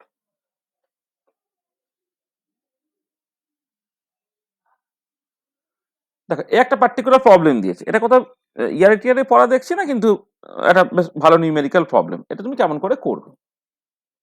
K1 বলে দিয়েছে, আর তোমার এই যে বি এর কনসেন্ট্রেশনটা তুমি জানো, এ থেকে বি থেকে সি যদি হয়, তা বি এর কনসেন্ট্রেশনের পাশে টাইম যদি প্লট করো, সেটা একটা ম্যাক্সিমা দিয়ে যায়, তাই তো?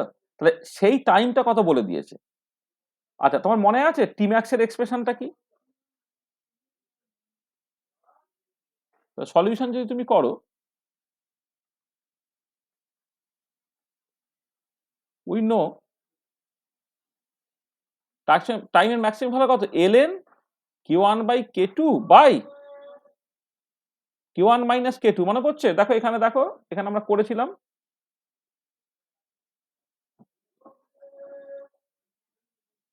এই দেখো এখানে, এখানে সব কোথায় গেল, এর আগে থাকবে।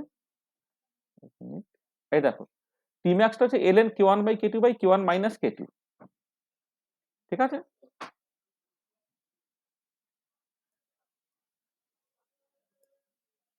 এটা আচ্ছা, এবার আমার এখানে কি বলে দিয়েছে এই এক্সপ্রেশনে, যেটা গিভেন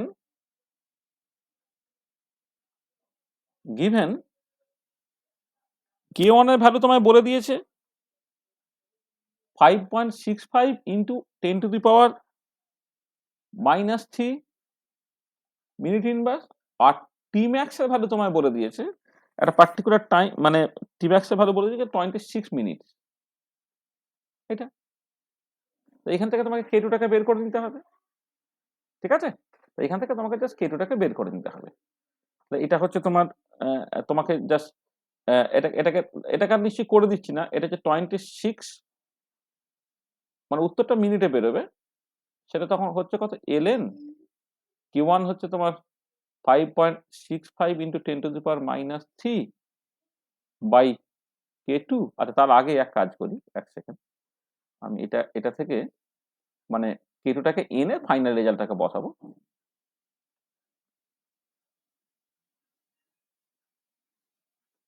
যেটা হচ্ছে তোমার এখানে K1 মাইনাস K2 টা হয়ে যাচ্ছে ln K1 by K2 divided by তোমার টি ম্যাক্স। তাহলে তোমার এটা হয়ে যাবে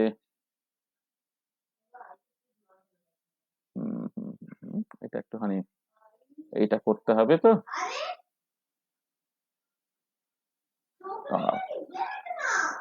তোমার K2 টাকে বের করা একটুখানি তোমার এতে সমস্যা। এক সেকেন্ড, এইটাকে তোমাকে এক কাজ করো, K1 Tmax minus K2 Tmax equal to ln Q1 minus ln K2, যেটা দাঁড়াচ্ছে তোমার এটা ln K2 minus K2 into Tmax, এইটা ইকুয়াল টু হয়ে যাচ্ছে ln K1 minus K1 ln Tmax, এইটা এবারে হয়ে যাবে। এবারে দেখো এখান থেকে তুমি জাস্ট এই ডান দিকে সব ডেটাগুলো বসিয়ে দিচ্ছ, এখানে তোমার Tmax এর ভ্যালু বসিয়ে দিচ্ছ, জাস্ট K2 দিয়ে একটা ইকুয়েশন চলে আসছে, সেখান থেকে K2 টাকে তোমার কাছে ওটা কি K1 K1 T Tmax হবে তো K1 ln Tmax কোনটা বলো তো? আচ্ছা, K1 Tmax minus K2 Tmax equal to এই যে, না এটা এবারে কি হচ্ছে, এবারে এটা তোমার ln K1 minus ln K2, ও এটা সরি, বুঝতে পেরেছি। এটা এটা এটা এটা ln K1 minus ln K2, তাহলে এটা কি হচ্ছে, এটা তোমার ln K2 minus K2 into Tmax equal to ln K1 minus K1 Tmax, এটা তাই তো? হুম।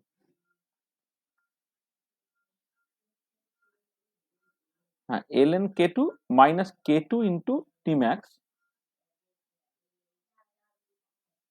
equal to ln K1 minus K1 into Tmax, তাই তো? এটা তাহলে এখান থেকে তোমার K2 টাকে বের করতে হবে।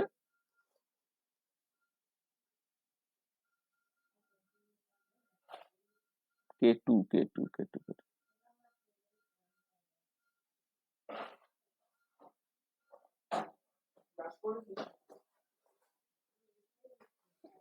ভ্যালুগুলোকে বসিয়ে K2 টাকে বের করলে তোমার এই ক্যালকুলেশনটা কিন্তু একটুখানি ঝামেলার হতে পারে। হ্যাঁ, এখন দেখো এখানে লগ টগ আছে তো, এটা করে দেখে নিতে পারো। হ্যাঁ, হয়তো ক্যালকুলেশনটা একটু ঝামেলার হতে পারে কিন্তু। হ্যাঁ, এটা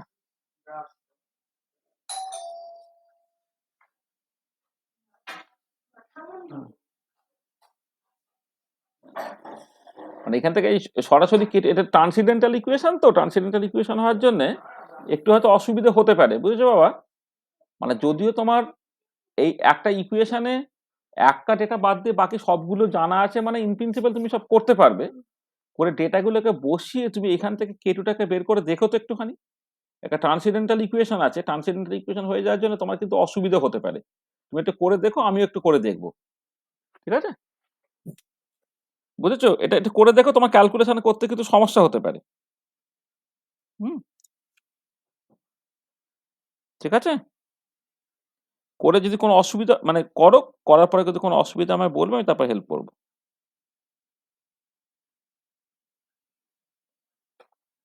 এটা এখানে করো।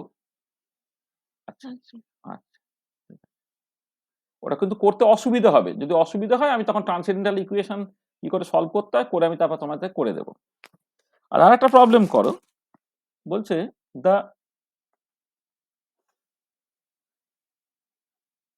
Standard gives me energy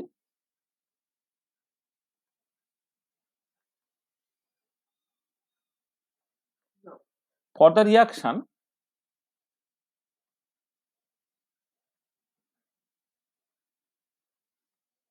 CH2 plus CO থেকে তোমার তৈরি হচ্ছে CH4 plus H2O is minus 96.38 kilojoule per mole at 500 Kelvin।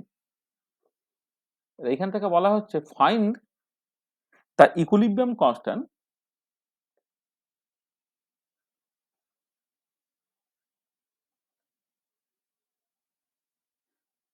find the equilibrium constant for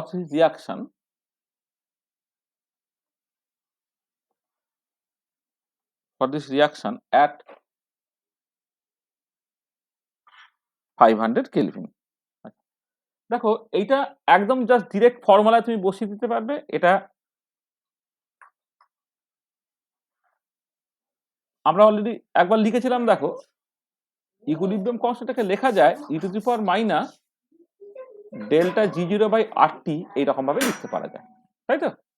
তাই e⁻⁻ দেখো ডেল্টা জি জিরোটা হচ্ছে -96.38 ইন্টু 10⁻³ জুল পার মোল।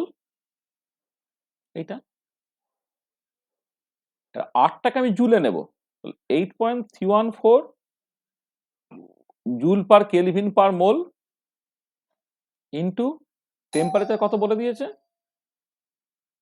500 কেলভিন টেম্পারেচারটা বসালে। আর সবসময় নিউমেরিক্যাল প্রবলেম করার সময় উইথ ডেটা তুমি বসাবে, হ্যাঁ, যাতে তোমার দেখো এই যে জুল জুল কেটে গেল, কেলভিন ইনভার্স কেটে গেল, মোল ইনভার্স কেটে গেল, তার নিউমেরিক্যাল নাম্বার হলো করে তুমি উত্তরটাকে বসিয়ে দেবে। যদি ঠিক ঠিক করা থাকে তাহলে উত্তরটা বেরোবে 1.22 ইন্টু 10⁻10 তোমার অ্যান্সার বেরোনো উচিত, এবং সেটা সার্টেনলি একটা ইউনিটলেস কনস্ট্যান্ট হিসেবেই কিন্তু আসবে। ঠিক আছে, বুঝতে পারলে? হ্যাঁ স্যার।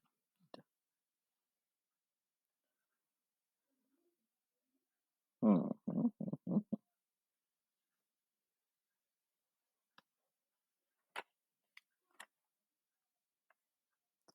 এইখান থেকে নিউমেরিক্যাল প্রবলেম পরীক্ষায় বেশ কম পড়েছে দেখছি। মানে এমনি যেগুলো দিয়েছে ডেরিভেশন টাইপের, ডেরিভেশন তো তুমি এমনি করতে পারবে, কোনো অসুবিধা নেই। ডেরিভেশন তো স্ট্যান্ডার্ড ডেরিভেশন যেগুলো বইয়ে সব থাকে টাকে। হুম।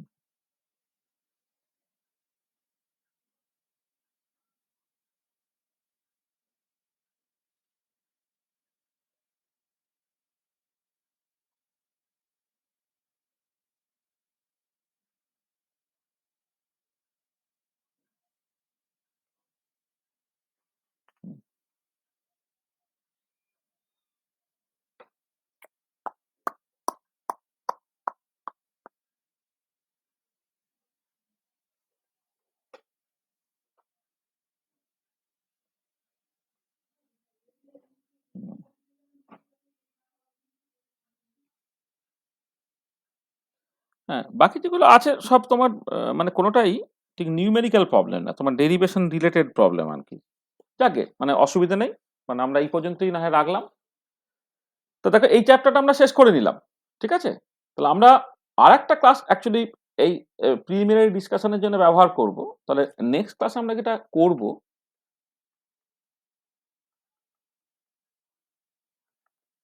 নেক্সট ক্লাসে যেটা করব সেটা হচ্ছে তোমার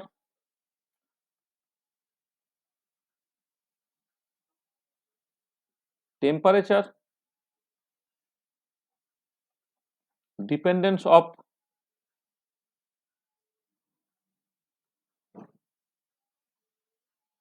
rate constant of A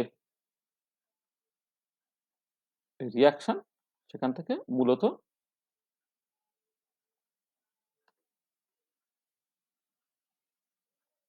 আর্হিনিয়াস equation. হ্যাঁ, temperature dependence of rate constant of reaction, সেক্ষেত্রে আর্হিনিয়াস ইকুয়েশন। এইটা আমাদের নেক্সট ক্লাসে টোটাল আলোচনার বিষয় হবে। তাহলে এই ক্লাসটাকে করে আমাদের যে মানে যেটা প্রিলিমিনারি ডিসকাশনের যে জায়গাটা আর কি, মানে এমএসসির জন্য বলছি, সেটা আমরা শেষ করব। আর যাদের মানে ক্যালকাটা ইউনিভার্সিটি যারা ফার্স্ট সেমিস্টারে, তাদের দেখে কেমিক্যাল কাইনেটিক্সে তোমার আর্হিনিয়াস ইকুয়েশন পর্যন্তই আছে। তাহলে আমরা একবার অফলাইনে ভালো করে পড়িয়ে দিয়েছিলাম, আমরা জিনিসটাকে সামারাইজ করে দিয়ে সেখান থেকে নিউমেরিক্যাল প্রবলেমস করলাম। হ্যাঁ, তাহলে নেক্সট ক্লাস এটাকে আমরা শেষ করে দেবো। শেষ করে দিয়ে তারপরে শুধু তোমাদের জাস্ট পরীক্ষা দিতে হবে, মানে এদের জন্য পরীক্ষা দিতে হবে। আর এমএসসির জন্য বাকি যে পার্টগুলো আছে আর কি, সেই পার্টগুলো আমরা আলোচনা করে নেব।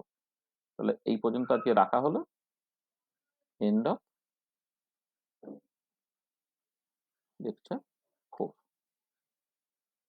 দেখো কারো কোনো অসুবিধা নেই তো? মানে যার যা না স্যার। মানে বিএসসি টিএসসি তে যার যা ঘাটতি আছে ঘাটতিগুলো ফিল আপ করে নাও। হ্যাঁ, ওখানে ধরো এই যে তোমাদের এমএসসি 1 এমএসসি 2 মানে সেমিস্টার 1 সেমিস্টার 2, সেখানে কিন্তু যে টপিকগুলো পড়ানো হবে সেই টপিকগুলোর সাথে না বিএসসির একটা কানেকশন আছে। কোয়ান্টাম মেকানিক্সটা তুমি দেখবে, অ্যাটমিক স্ট্রাকচারটা তুমি দেখবে, তারপর ওদিকে অ্যাবজর্পশন স্পেকট্রোস্কপি স্যার পড়াচ্ছেন, থার্মোডাইনামিক্স পড়ানো হচ্ছে বা কেমিক্যাল কাইনেটিক্স পড়ানো হচ্ছে। যে ঠিক আছে, এটা কিছু কিছু জিনিস হয়তো সিলেবাসে তোমার উল্লেখ করা আছে, কিন্তু আমরা যদি আগে পরে একটু জাস্ট জুড়ে দিই না, তাহলে তুমি দেখবে যে করসপন্ডিং রেসপেক্টিভ চ্যাপ্টারগুলো আপ টু নেট পরীক্ষা পর্যন্ত তোমার জিনিসটা রেডি হয়ে থাকে। বা এদের জন্য মানে আর বিএসসি ফার্স্ট ইয়ার যারা, তাদের দেখবে একবার পড়লে জিনিসটা কিন্তু মাথায় পুরোটা ঢোকে না প্রথমবারের জন্য। প্রথমে বাংলা মিডিয়াম থেকে ইংলিশ মিডিয়ামে তুমি আসছো, তারপরে আগে এক রকমের পরীক্ষা দিতে তুমি অভ্যস্ত ছিলে, এখন আরেক রকমের তোমাকে পরীক্ষা দিতে হবে। এই জিনিসগুলো বারবার করে তুমি একদম মানে একদম ঠিক করে ব্যাপারটাকে করে নাও। না করে নিলে কিন্তু দেখবে মানে সমস্যা হয়ে যাচ্ছে আরকি। হ্যাঁ? এগুলো। মানে অনেকেই ক্যাজুয়ালি দেখছি ক্লাস করছে না। সেটা ঠিক করছে না মোট কথা। ক্লাসগুলোকে কিন্তু অবশ্যই করা দরকার। এ করে।